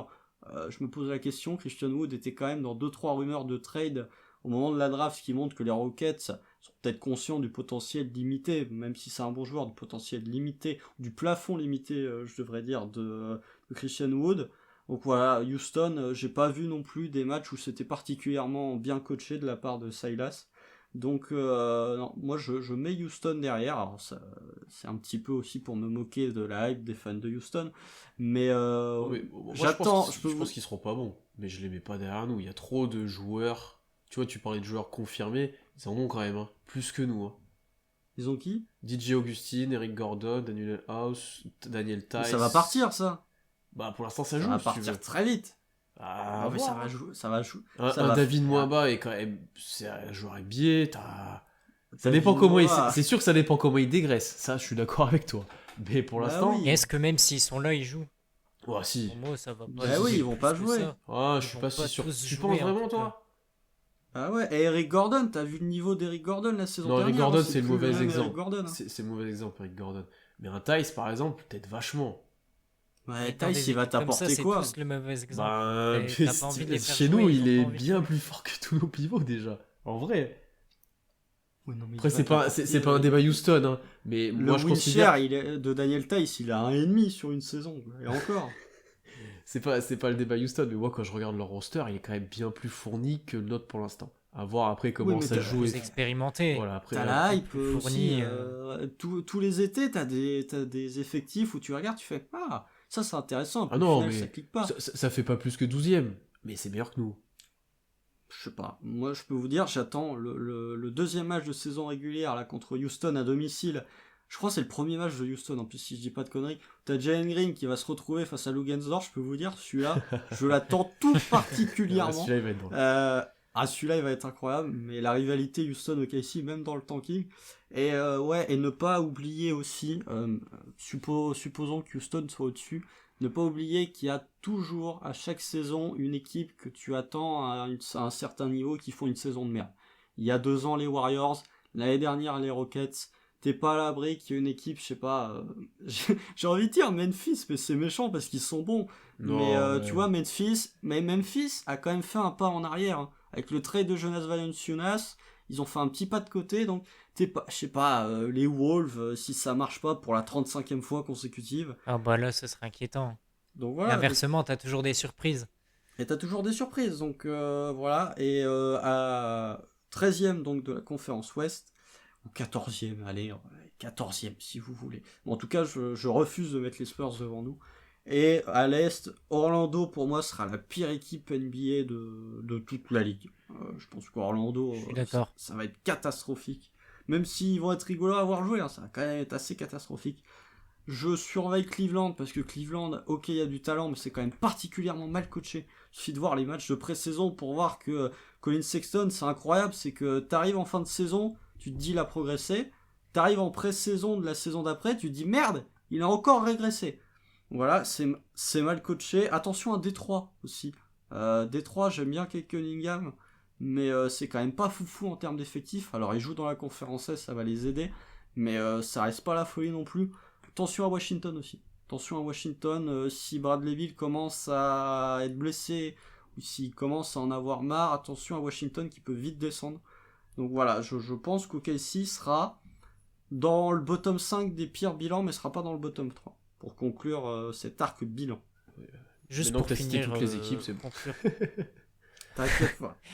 Juste pour conclure sur mon propos, ce qui m'empêche de monter plus haut, c'est que je pense pas que justement Shea il fera autant de matchs que tu l'as dit.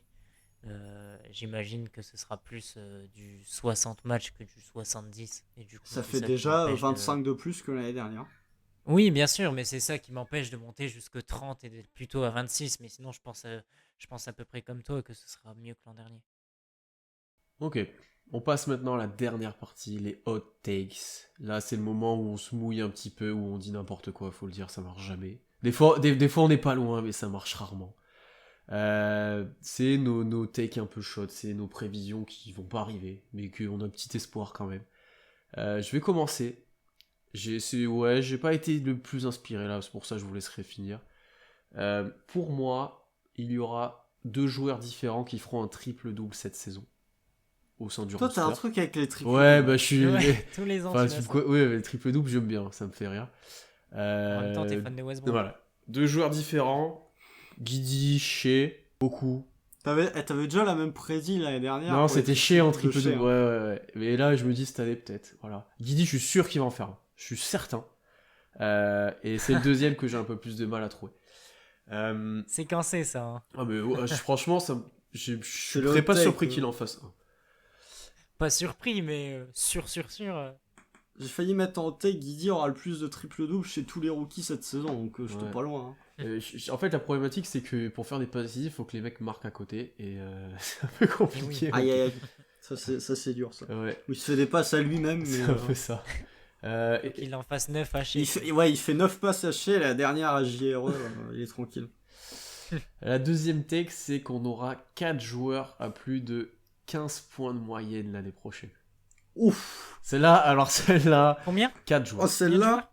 Celle-là, elle est énervée. Shea, Parce que dans la NBA, déjà, je sais pas combien d'équipes ont 4 joueurs à plus de 15 points de moyenne. il y en a pas beaucoup. Il doit pas y en je avoir pense. tant que ça. Hein. Non. Shea,